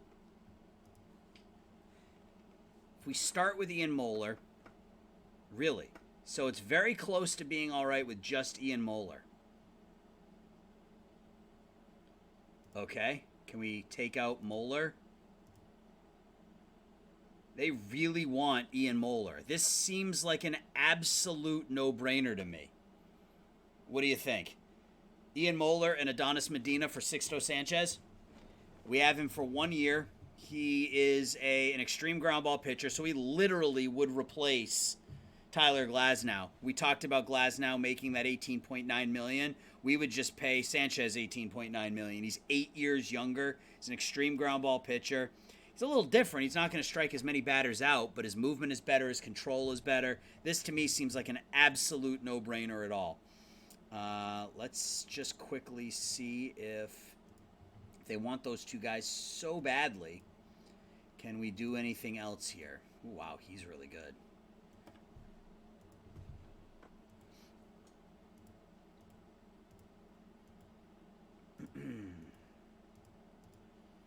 I'm not going to think too hard about this. I'm going to pull the trigger, but I'm going to see if they'll put anything else in there. What about Sam Wynn? Nope. All right. We're just going to make this deal. Adonis Medina and Ian Moeller for Sixto Sanchez. My catcher is Drew Romo. It's a 96. You see Moeller's ratings. Moeller's a 78 catcher, 58 ability, 51 arm. Our catcher is Drew Romo. And he's like the best defensive catcher in baseball. So he's our starter. Our backup is Ricardo Perez, who's almost as good as Moeller. He's a better bat. To me, this seems like a no-brainer. Pull the trigger here and see what happens, and try to re-sign Sanchez if he pitches well throughout the course of the year. So yeah, it's literally our third string catcher. He played most of the season in AAA last year. To be fair, he hit the ball really well, but he's 26. And sorry. If Romo's catcher ability is 88, why did you even ask? I don't know. Because I'm trying to interact with the people that are in my chat, I guess. I don't know. So I'm going to complete the deal here. So they don't like that we gave up Medina, which is fine, but they're going to like that we brought in Sanchez. So we pull the trigger on a big winter meeting deal, which wasn't really the plan, but I'm fine with it. So that immediately makes our pitching staff better. So now during spring training, we can run with 6 starters, and we can see which of those 3, the fact that we even had a conversation. Well, I would think after 8 years of managing the Rockies that you would be questioning my GM skills anyway. Although I think I've managed the Rockies pretty well. I think I've done a pretty solid job putting together a team that can win in a ballpark that's very hard to win in. So I think I've done pretty well, actually. So that's, yeah, we don't have a ton of money left now. But again, we can change that really, really quickly with Jose Ramirez if his ratings start to slip. Like, what does Sanchez want as an extension? He doesn't want a contract that's that unreasonable. So that's something that we can consider. We're going to have to do something with Leiter. I guess we can just continue to pay him. The contract isn't horrid.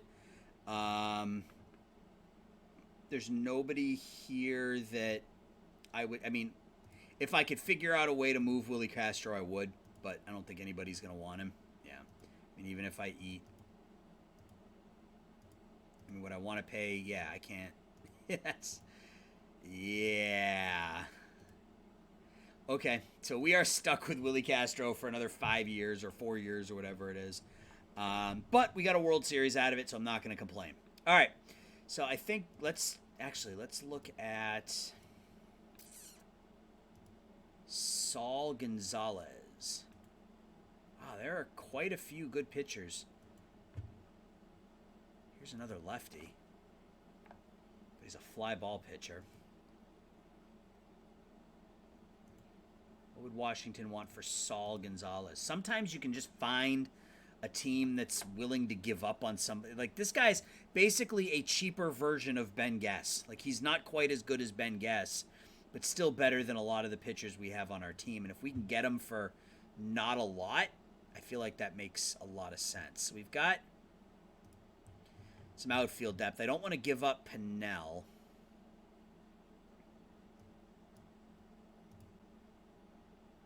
Okay, so that doesn't really move the needle. I got to come up with a new phrase. I say that too much. Move the needle. Ike Acker. Close to being acceptable. Let's try this. Let's see if they'll do it straight up. We'll sim ahead a day.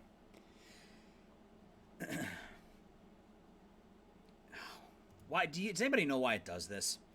Why it says almost, but says the trade offer expired? Because it usually doesn't mean that he's been traded, because he's still there. Yeah, he's right there. If I come back in here and I put Ike Acker back in there and give you Josh Peretti.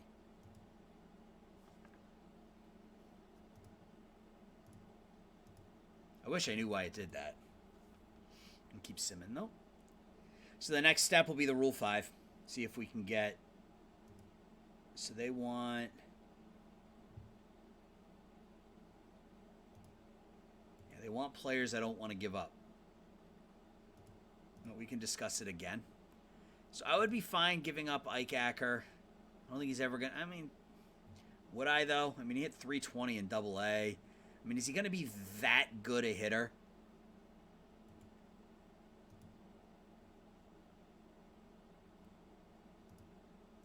I mean, I'd feel better giving up somebody else. Like, here, you want Jackson Ferris?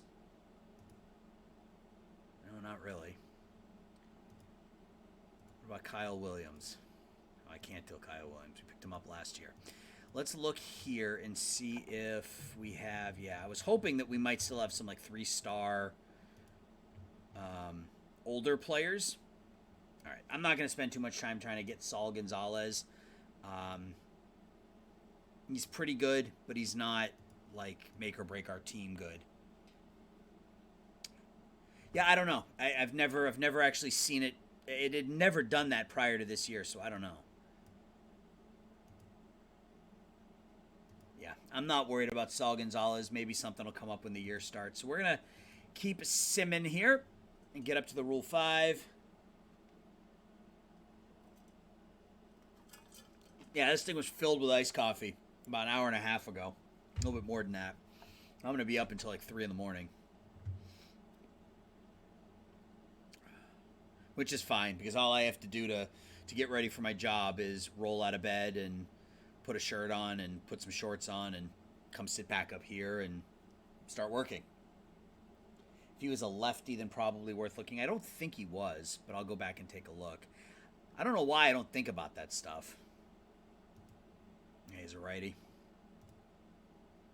It's a righty whose contract is up after this year. He would probably cost a bunch of money, and I'm just not prepared to give up any prospects of note for a pitcher who wouldn't be a significant upgrade over what we already have. All right, so Rule 5 time. We have to be careful because the 40-man roster is now 38, so we have to think about that. We will put Ferris on there. That may be the only player that I'm going to add. The rest of these guys are garbage. Garbage. This was our number 1 pick last year. This was the guy that I believe it was Random Task told me not to draft. 919 OPS in A-ball last year, 2.0 WAR. No, I don't think it was you. You weren't here last week. This was our number 1 pick last year. 31st overall. I felt with those defensive ratings and that power that he would be a good pick. Obviously, you don't know who else was available, but there wasn't a ton available. I liked this guy because of his defensive flexibility and his power. And he had a pretty good year. So he could be our starting shortstop or our starting second baseman. Or, I mean, he could play any of those positions, any of the infield positions with those ratings. So, all right, Rule 5 time. And we're going to be picking second to last.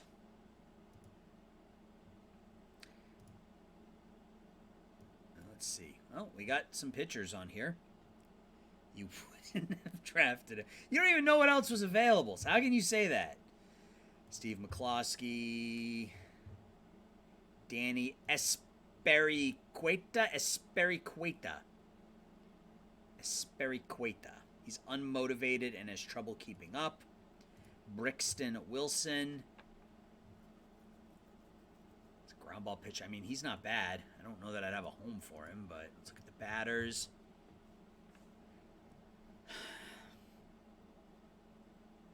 And this could be a year that we kind of skip out on the Rule 5 because I don't know that I have a position where I could say, yeah, this guy would fit on our team this year. Maybe a catcher. You know, we could send Perez down to the minors if we could find a catcher to, you know, that's significantly better than him. But I don't know that we're going to find that. Yeah, so this could be a really quick offseason, which is kind of unexpected. It's kind of unlike me. Although we did make the splash with Sixto Sanchez, so I guess we did land a big fish here during the offseason. Not really a whole lot here. Looks like we're just going to continue to develop our own minor league systems. And we are going to skip the Rule 5 this year unless I'm missing someone. Ooh.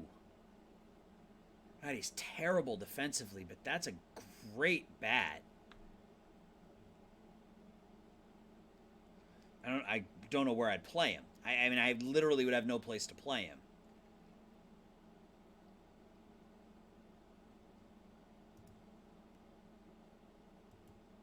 And that's a fantastic batting profile. He's got no. I don't care about contact, man. I'm all about the three true outcomes.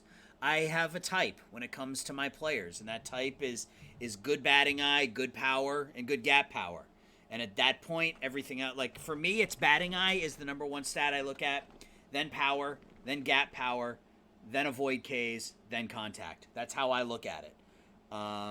Like I love a player with this type of batting profile. I absolutely love it because he may only hit 240, but he's still going to put up an 850 OPS with this type of batting profile, with his power and his batting eye.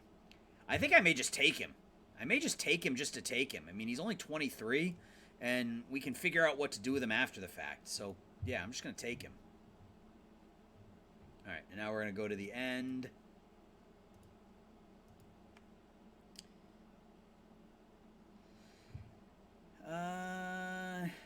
Yeah, that's fine. Cool. All right, so we pick up a bat. I don't know that he's even going to make the team. Because Carter Young is our backup middle infielder. But we might be able to trade him. I don't know. I mean, I just don't know. All right, so where do we stand financially? We have $17 million left for this year and none left for next season. Oh, geez. That's why we don't have any money for next season. Okay, so the fans didn't like me bumping tickets up over $40. That could be a problem, but it's not a problem for right now. Yeah, it just means that we may have to figure out a way to get Leiter's contract off the books. We may have to move Mason Wynn. We can do it. Let's go back and look at Ben Guess. So 7.9 next year and then 10.5 after that. So 7.9 and 10.5. So 7.9 and 10.5.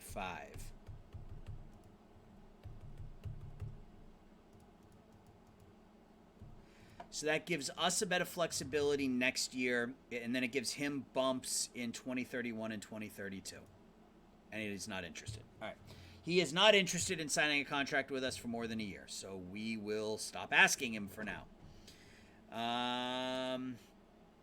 Let's just go back quickly and look at free agents and see if there's anything else that we want to do as we close in on the end of the offseason, because we're just going to sim ahead at this point.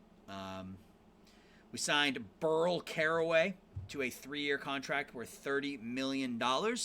The second 2 years are team options. We needed a lefty out of the bullpen. We got one. Last season, 63 games between Chicago and Detroit. Struck out 94 batters in 58 innings. He is really good. And then we also brought back Jose Ramirez, 2 years, $80 million. The second year is a vesting option, so that's something we will have to...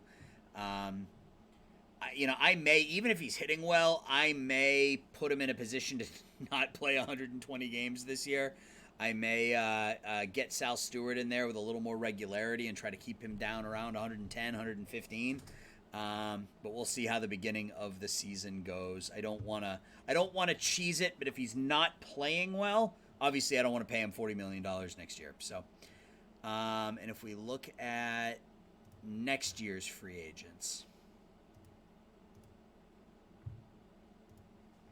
Pete Alonso, Francisco Lindor.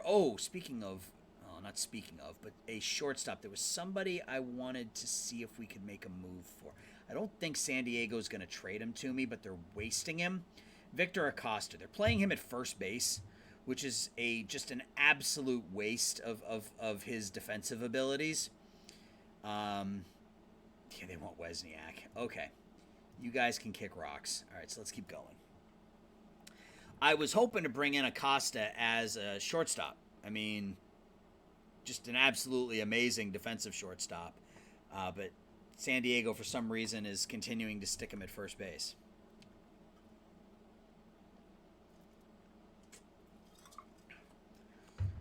I'm hoping we can stay healthy this year. That obviously played a big part in our drop-off last year, or at least... good. Chad Horn traveled to India to see a famous guru. My least favorite of the out-of-the-park baseball realism uh, realism additions. He's either going to come back and be confused and he's going to be bad, or he's going to have. I don't think I've ever seen anybody come back from India and have it be a positive. So we will see what happens. So yeah, we just finished up year 9, I guess. We've got 3 straight playoff appearances. We won our first division title last year. We won our first World Series 2 seasons ago. We got knocked out in the best of 5 this past season by the Dodgers, who have now won 6 out of 7, I believe, is their total when it comes to. Let's look. I believe it's 6 out of 7. 5 out of 6. So we started obviously in 2021, and that's 1, 2, 3, 4, 5, 6, 7, 8. They've won 6 out of 8. And the only 2 winners in that 8-year period have been the Indians in 2022 and then us in 2027, and that was it. The Dodgers won it in 2020, 2021, 23, 24, 25, 26, and 28. All right. Is this the 9th inning? Oh, it is the 9th inning. Crap. Sox are going to get swept. Hall of Fame. Nobody. Beltran, 74.6%. Just short. Sabathia at 73. Suzuki at 53. This game does not like Ichiro Suzuki when it comes to the Hall of Fame voting. He struggles in every playthrough. Robbie Cano got 50. Joey Votto, 42. Maurer, 40. Yep, Chad Horn returns from India and looks confused. Not ideal, but... yeah, and he's actually gotten worse. His movement's actually gotten worse. So let's go back and let's look at the trade block. So some new names added to this. So now Washington is willing to trade LeMahieu, but now I can't take that contract on.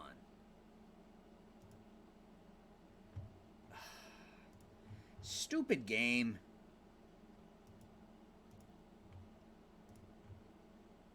Yeah, now I can't take the contract on. Was it Turner? Yeah.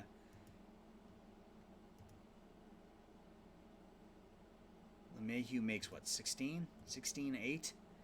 If we attach a starting pitcher to that, can we make it work? No, we cannot. All right, whatever. I don't care. All right.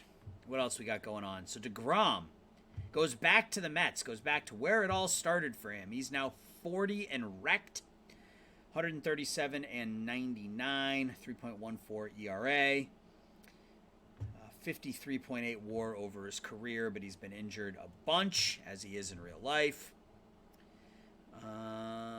Who's this?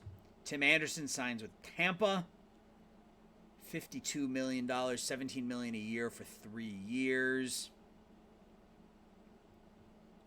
Micker Adolfo re-signs with Philadelphia, 5 years, $63 million.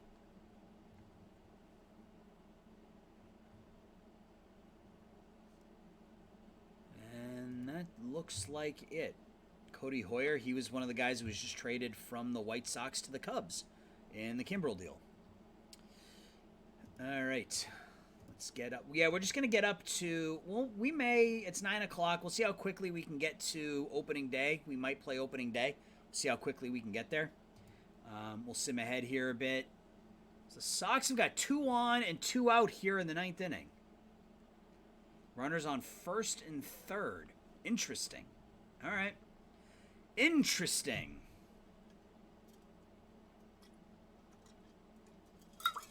So I appreciate you guys hanging out.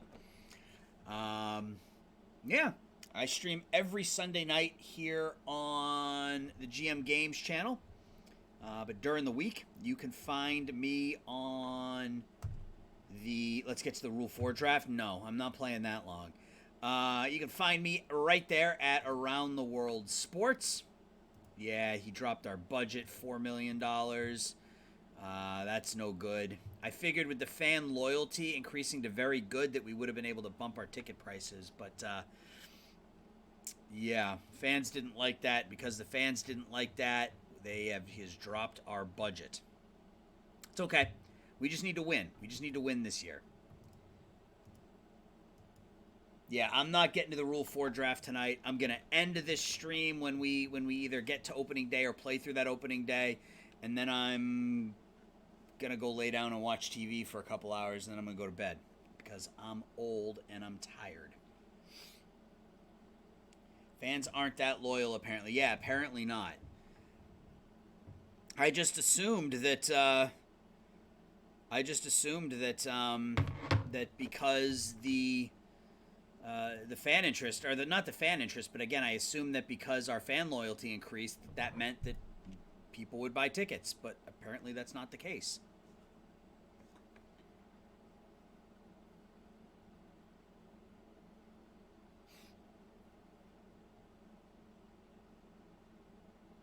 Yeah, I got to figure out what I need to do is I need to figure out what Sundays the Out of the Park channel is going to stream and change the night that I stream so that I'm not going up against them. Although part of me says maybe when they finish their stream, people will come over here. That's kind of my hope, but I don't know. I don't know how this works. I just do it because Chris lets me. It's really the reality of it. It gives me, I get to actually play more this way than I would if I was just posting videos. So, it's foul ball. All right.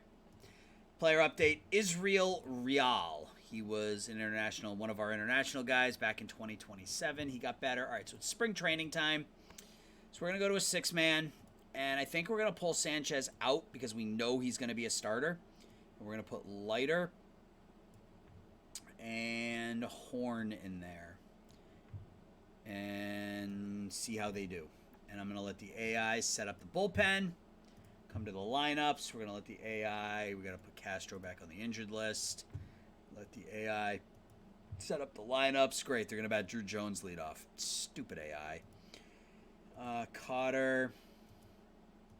So I want to get Cotter some playing time. I think Stewart is pretty much done in terms of his development, but we'll do it like this anyway. So we're going to go every third game and every fourth game to get Cotter playing time in right field to try to build up his right field ratings as well. Because if I could have Cotter as my backup outfielder, if he was acceptable enough in the outfield and I could move on from Ely and open up that roster spot, I would like to do that. So we will do this. Yeah. And let's sim. We prefer the streams to watching the YouTube, zone out watching the YouTube.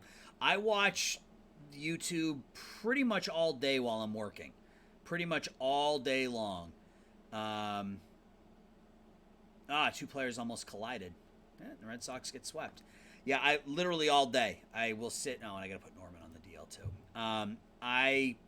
Because I work in front of my computer, I just turn YouTube on and I'll watch videos in the background. Sometimes they're just, Willie Castro's back.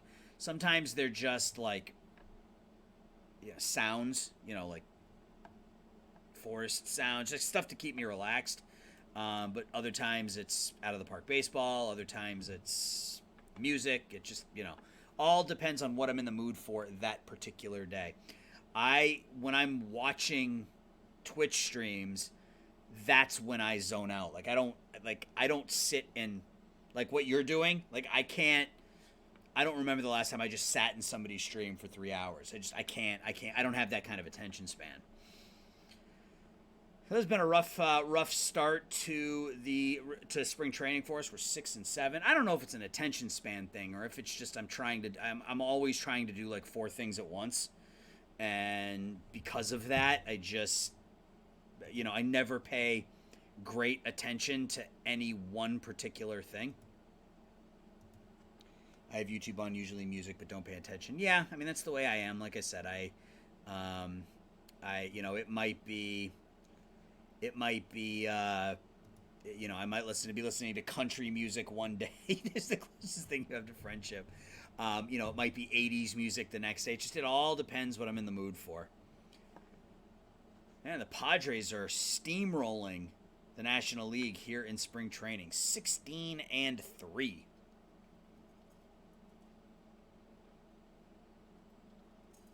Wow. Wow. Even though it's just spring training, that's friggin' impressive. 19-4. I just want to get through this without anybody getting hurt. That's all I want. I don't want anybody to get hurt at this point. I mean, last year we lost Luke Lito literally the second to last day of the year. We lost him on the 30th. The season ended on the 1st.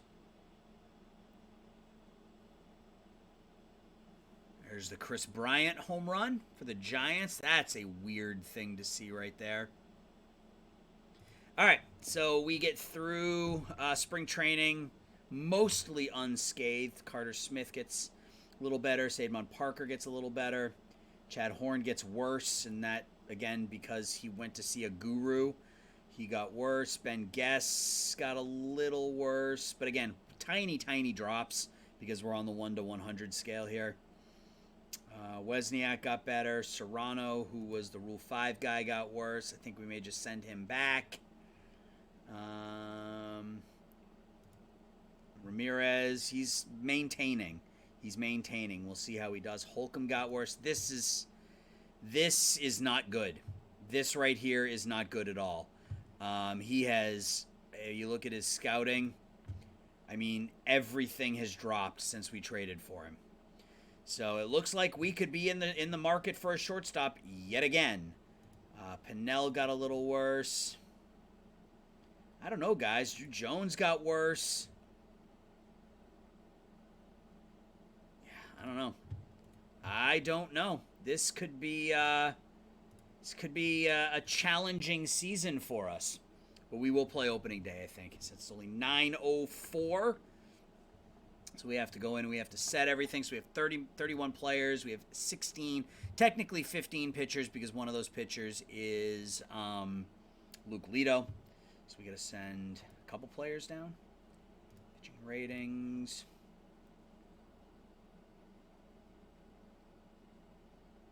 Jackson Ferris. Carson Applegate. So that puts us at 14. Horn was actually better. Than Leiter, but, I mean, they're both going to come out, so it doesn't really matter. As Sixto Sanchez is going to be our starter. In fact, I think... No. Brubaker's going to be our opening day, followed by Sanchez, Denny, Guess, and Parker. Wynn is going to be our closer. We're going to put Caraway in as a stopper.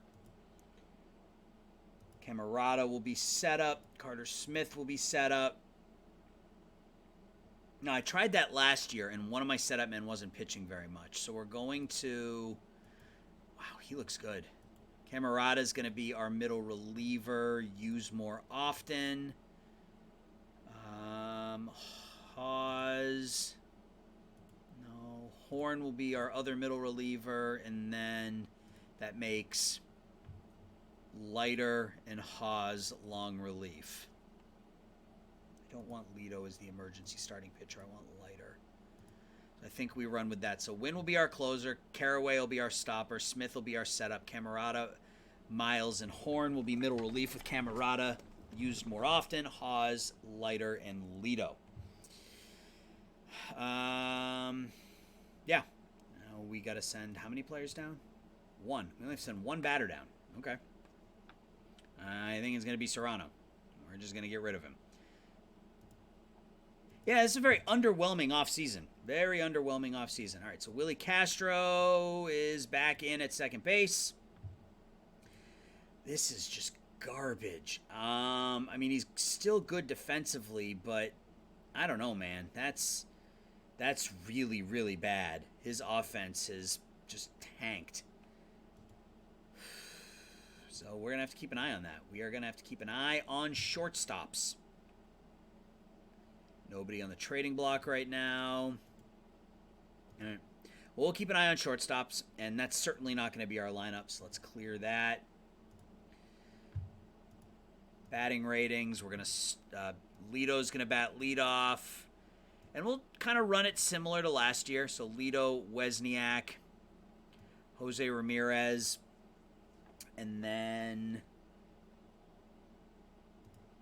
Yeah, Jones will bat cleanup. Nope, Jones will bat cleanup. Where am I going? Ramirez will bat third.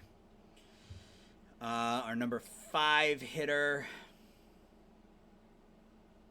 Last year I had Holcomb in the 5 hole, but he can't. I don't think he's going to bat 5th. Frankly, I don't think he's good enough. So Pennell against righties is really, really good. And Cotter against righties is, oof. I kind of like Cotter's, I don't know. We're going to go with Pennell because he was the homegrown guy. And we'll see how that runs. So we'll go Pennell batting 5th. And then the rest of our lineup is not very good, guys.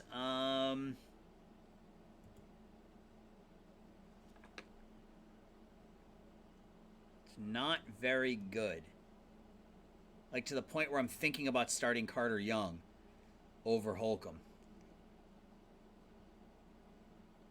We're going to start Holcomb because he's still very good defensively and at least got a little bit of power. At Romo 7th. And where is he? Where is he? Willie Castro will bat 8th. But Holcomb's going to be on a very, very short leash. Every third game, Carter Young's going to play. Keep Pennell down until mid-April. All right. At this, well, yeah, because it's not opening day yet. Okay, that's what we'll do. And we'll bring Cotter up to play right field. Oh, he'll play left field for the time being. Yeah, but Holcomb's going to be on a very, very short leash. Young could end up getting quite a bit of playing time if Holcomb struggles out of the gate. His bat is just disappeared since we picked him up. No. And then lefties. We're not going to change much against lefties, but I think we're going to get Sal Stewart out there in left field.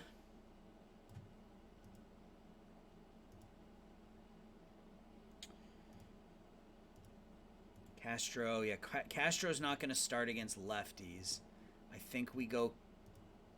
Do we go Kiner Falefa or no? I think we're going to go Carter Young against lefties. I think Kiner Falefa will back up, and they got Castro coming in every second game against lefties. I don't want to do that either. Kiner Falefa will go there, and we'll see how it goes. I don't know. I'm not thrilled about the way our offseason went. I'm not thrilled about the way our lineup is set up. I feel like we could be taking a step backwards here, but let's go ahead and get to opening day. We'll play opening day, and that will be that, as they say.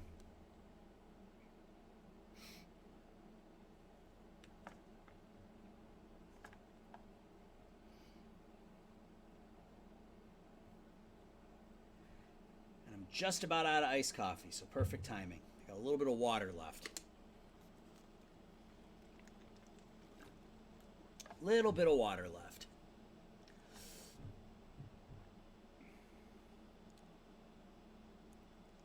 I've never thought about the service time manipulation thing. I guess I probably should and treat it like it's a real thing, but I just never thought about it.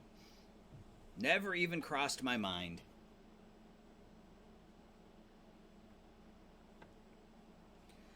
All right. So, he probably expects us to win it all. Yes, he does. Top 100 prospects. Again, we don't have... Look at that. Platon oh, my gosh. Platon Papathanasiou. Papathanasiou? He's unbelievable. All right. Where are we in terms of minor league system rankings? We're up to 22nd. We have number 100 and number 14. So let's quickly, we're not going to do a minor league system thing here, but I want to see if there's anybody we need to call up. So Ike Acker was in AAA or AA last year, so we'll call him up to AAA. We will put Peretti in AAA. Kevin Mathis is going to start in AA. Danny Fisher is going to stay right where he is.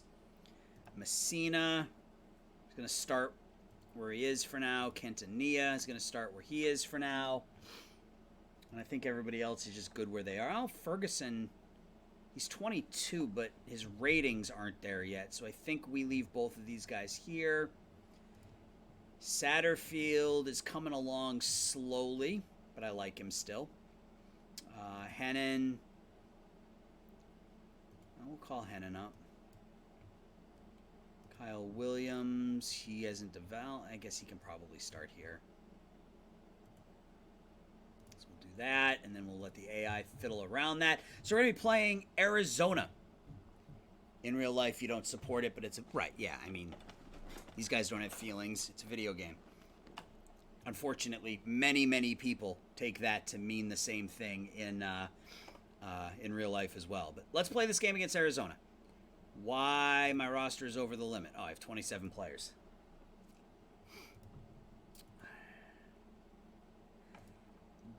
Jerry and Ely is useless. Chris B can at least hit. I don't know that Jerry and Ely's glove. I mean, he was good defensively last year. Can I send B down? Yes, I can. All right. I thought he might have been out of options, so that's fine. We'll just run with Jerry and Ely because of his glove. All right. So opening day, I figured for sure we would be playing more playoff games than we were. Didn't work out that way, so now we have opening day. Dalton Varsho will bat leadoff for the Diamondbacks at catcher. Corbin Carroll batting second, playing right field. Christian Robinson, the left fielder, batting third. Brian Anderson bats cleanup in the fourth spot. This is a bad team. Wow. Evan White will bat fifth, play first base. Luis Garcia will bat sixth and play second. Drew Bowser will play short and bat seventh. He's somebody I've tried to get multiple times from Arizona. Alec Thomas will bat eighth and play center field, and then Jonathan Barragan will get the start. 25 years old. He was 10-15 with a 4.54 ERA last year. You've never seen it, but it's about video game, it's about them being real is what it is, and about him not just being a guy that breaks things. Again, I've got 4 kids, so I've seen both of the Wreck-It Ralph movies multiple times. For us, Luke Lito will bat leadoff and play right field. Sam Wesniak will bat second, play first. Jose Ramirez, back on a 2-year, $80 million contract, will bat third. Drew Jones will bat fourth and play center. Alexius Cotter will play left field and bat fifth. Braden Holcomb will bat sixth and play shortstop. Drew Romo will bat seventh, do the catching. Willie Castro back from injury, batting eighth. And Tanner Brubaker gets the first opening day start by somebody other than Tyler Glasnow in 7 years, as Tanner Brubaker will get the opening day start. 16-6 with a 3.36 ERA last season. I lost opening day last year. I made 2 terrible coaching decisions late in the game that cost me that one. Let's see how this one goes. Hopefully we can beat a bad Arizona team. Dalton Varsho will bat leadoff. And let's see how opening day 2029 goes. Our 9th season at the helm of the Rockies. Ground to Castro. 1 up, 1 down. Corbin Carroll is a normal hitter. 2-1 pitch to him. It's going to be a base hit to right. 1 out single.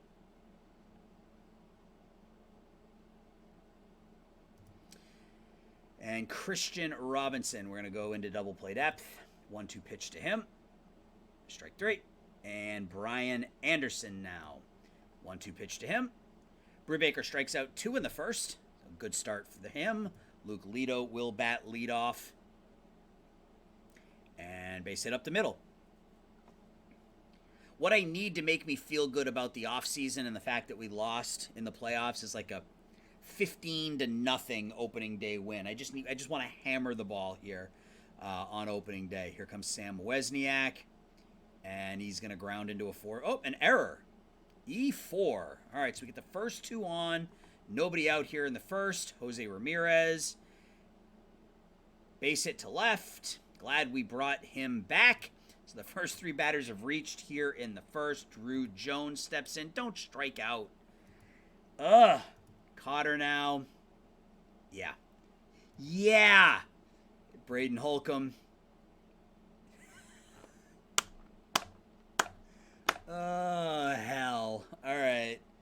Well, that's that. So, load the bases with nobody out. 3 straight strikeouts, and we don't score. Evan White, 3-1 pitch to him.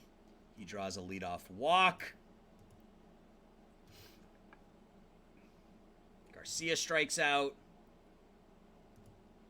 Double play depth. Here comes the pitch to Bowser. It's 4 strikeouts for Brubaker. Alec Thomas now. I didn't shift. He hits that one out to center. Well, that sucks. That first inning was garbage. I thought for sure we'd get the bases loaded with nobody out with this team. I thought for sure we'd get something. Here comes Drew Romo. And that's kind of what I was afraid of. I feel like we need one more bat in our lineup, which is crazy given that we're Colorado. I think we're going to need one more bat as the season goes on. We will see, though. Willie Castro grounds out to first. And Brubaker flies out to left. So no score after 2. 2-2 pitch to the Arizona pitcher. He strikes out. That's 5 strikeouts through 2 1/3. Varsho, we will shift right for him. Ground ball to first. 3 unassisted. And Corbin Carroll. That's 6 strikeouts through 3 innings for Brubaker. Top of the order for us. Another strikeout. Wozniak. Everybody strikes out. You get a strikeout, and you get a strikeout. Ramirez grounds that one to short, and that will retire the side. Christian Robinson is a pull hitter. Shift left. Hits that one to left, and a diving catch made out there by Cotter. Very nice. 3-2 pitch to Anderson. That one is going to be a base hit. So second hit of the game for Arizona. Infield at double play depth. 2-0 pitch to White.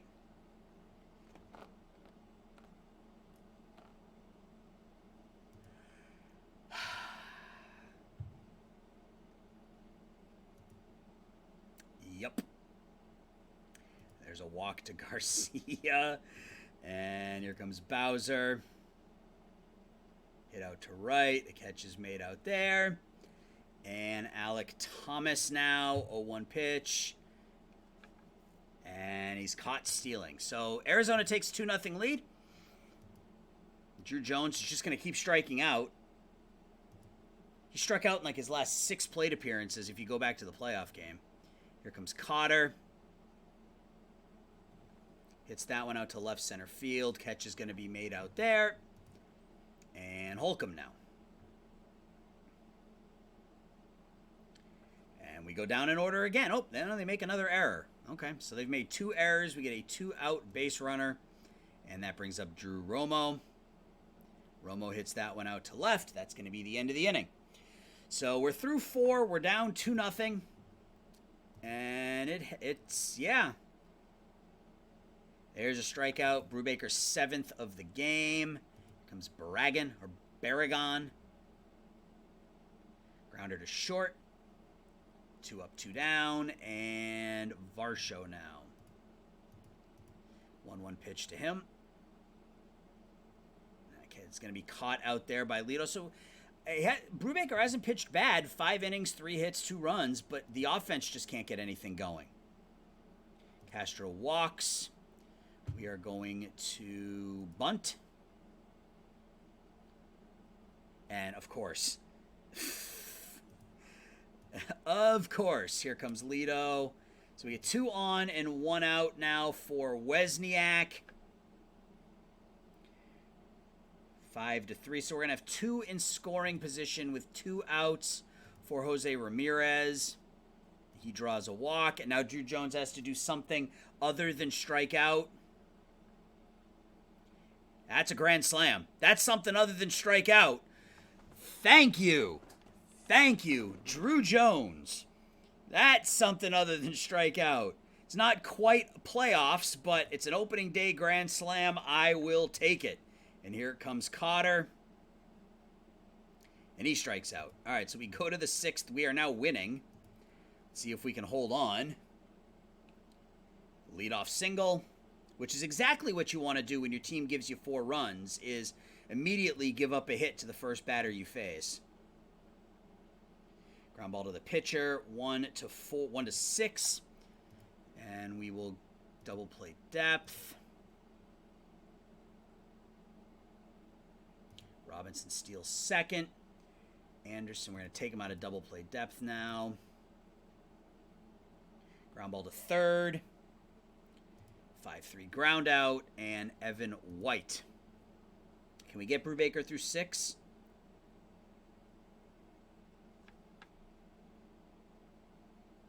Apparently that wasn't a home run. Okay. Apparently that wasn't a home run. Here comes the 0-2 pitch. Long throw, and that's going to retire the side. So I think that's going to be it for Brubaker. We got 6 out of him. So we're going to go right to... Oh, no, what do they have coming up next inning? Righty, lefty, righty, lefty, lefty. So, yeah, I think Carraway makes sense. Hulk him up. Strike 3. 1 out, Drew Romo. Strike 3. And Willie Castro. So this is fine. So I think what I'm going to do is I'm going to leave Brubaker out for the leadoff hitter, because I think he was the leadoff hitter a lefty. He's a righty. Okay, so I'm going to leave Brubaker out there for Bowser, and then we will switch to Carraway once we get to Thomas. Okay, so that's perfect. So we can now go to Carraway, and we have lefty, righty, lefty, lefty. So 2-2 pitch. That's perfect. And Mac Horvath. Perfect. So that worked out well, but now we have 2 lefties coming up. So I feel like...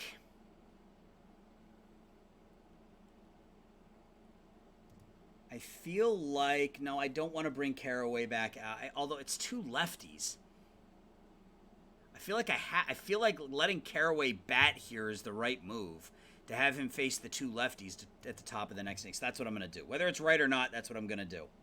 I'm going to let the relief pitcher hit, so I can have lefty-lefty to lead off the 8th inning. Base hit for Lito, and then I'll get somebody up to close down the 8th inning if I need to. So we'll bring Camerata. We'll get Camerata up, and then next inning I'll get Mason Wynn up. All right, so we get Lito on first with 1 out. Wild pitch will send him to second. So runner on second, 1 out for Sam Wesniak. Full count pitch to him is a base hit to left. We're going to hold him. And I shouldn't have held him because he's... Oh, he didn't strike out. Good. Ramirez hits that one into the right center field gap. That's going to get 1 home. Is Wesniak going to score too? Yep, Wesniak scores as well, so it's now 6-3. So that worked out perfectly. Now Drew Jones, who had a grand slam last time. I think that's the first grand slam we've had in these games that I've played. So now we have a runner on second, 2 outs. Alexius Cotter up. Grounds that one out to second. Go for it. I made the right decision. I made the right decision in this one. So we're sticking with Carraway. We got lefty versus lefty up here for the next 2 batters. 1-2 pitch. Strike 3. Lefty versus lefty. Don't walk him. Don't walk him. Okay, hits a fly ball out to left. Catch is made there. And now we can bring in Camerata to get that last out of the inning, potentially. Shift left. 1-2 pitch from Camerata to Christian Robinson. Strike 3. All right. So, good coaching decisions so far. We got Mason Wynn up in the bullpen. We're going to leave Camerata out there if we can get the 4-run lead. If we can't, we'll bring in Wynn. So let's see what happens with Holcomb. Pops out to left. One out. Romo pops out to right, or I guess to the second baseman. And Castro. Ground out to short. All right, so 1, 2, 3. So now we go to Mason Wynn to try to close this one down. Brian Anderson will bat leadoff. 3-2 pitch to him. Please don't walk him. Cool. Strike 3. Evan White. Home run. So it's now a 2-run game. And Garcia.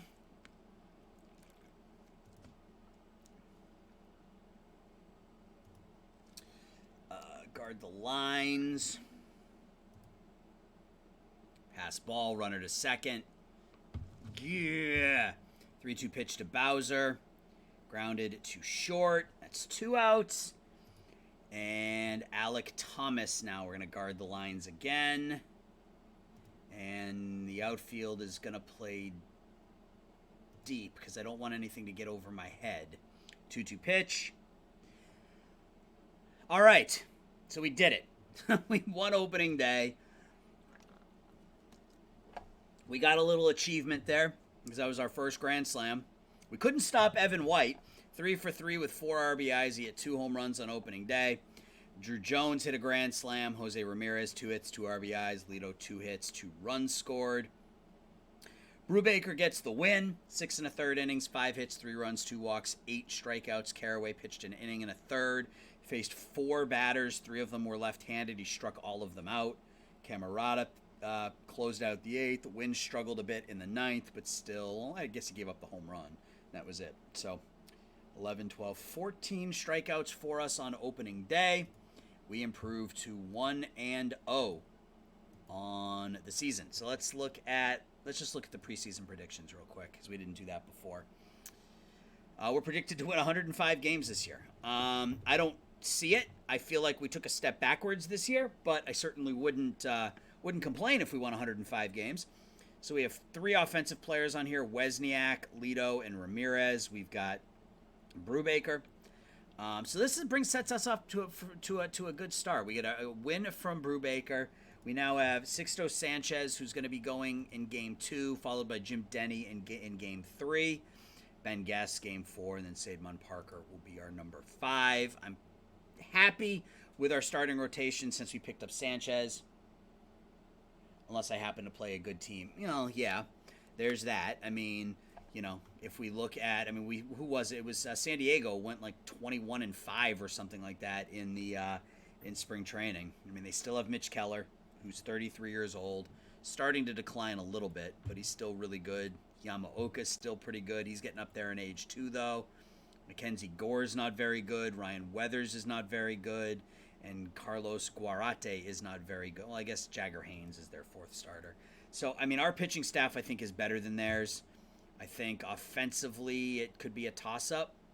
They have Tatis, who's as good as anybody we have, except for maybe Wesniak. So it's going to be another season with us and the Padres and the Dodgers, I assume. Maybe. I don't know. They don't look all that good. Walker Buehler's back, but he's 34. He missed most of last season. Patino is pretty good. Yeah, I don't know. The Dodgers I said this last year, too, that the Dodgers might take a step back, and they ended up winning the whole thing. So who knows? But that's going to do it, guys. We're all done. We're all done for the night. I'm going to be a little bit, 2.5 hours versus 3 hours. But that's going to do it for tonight's stream. Again, a bit of a disappointing end to last season, and the offseason wasn't as great as I would have liked. We made 2 improvements to our pitching staff. We picked up Sixto Sanchez. We picked up Burl Caraway.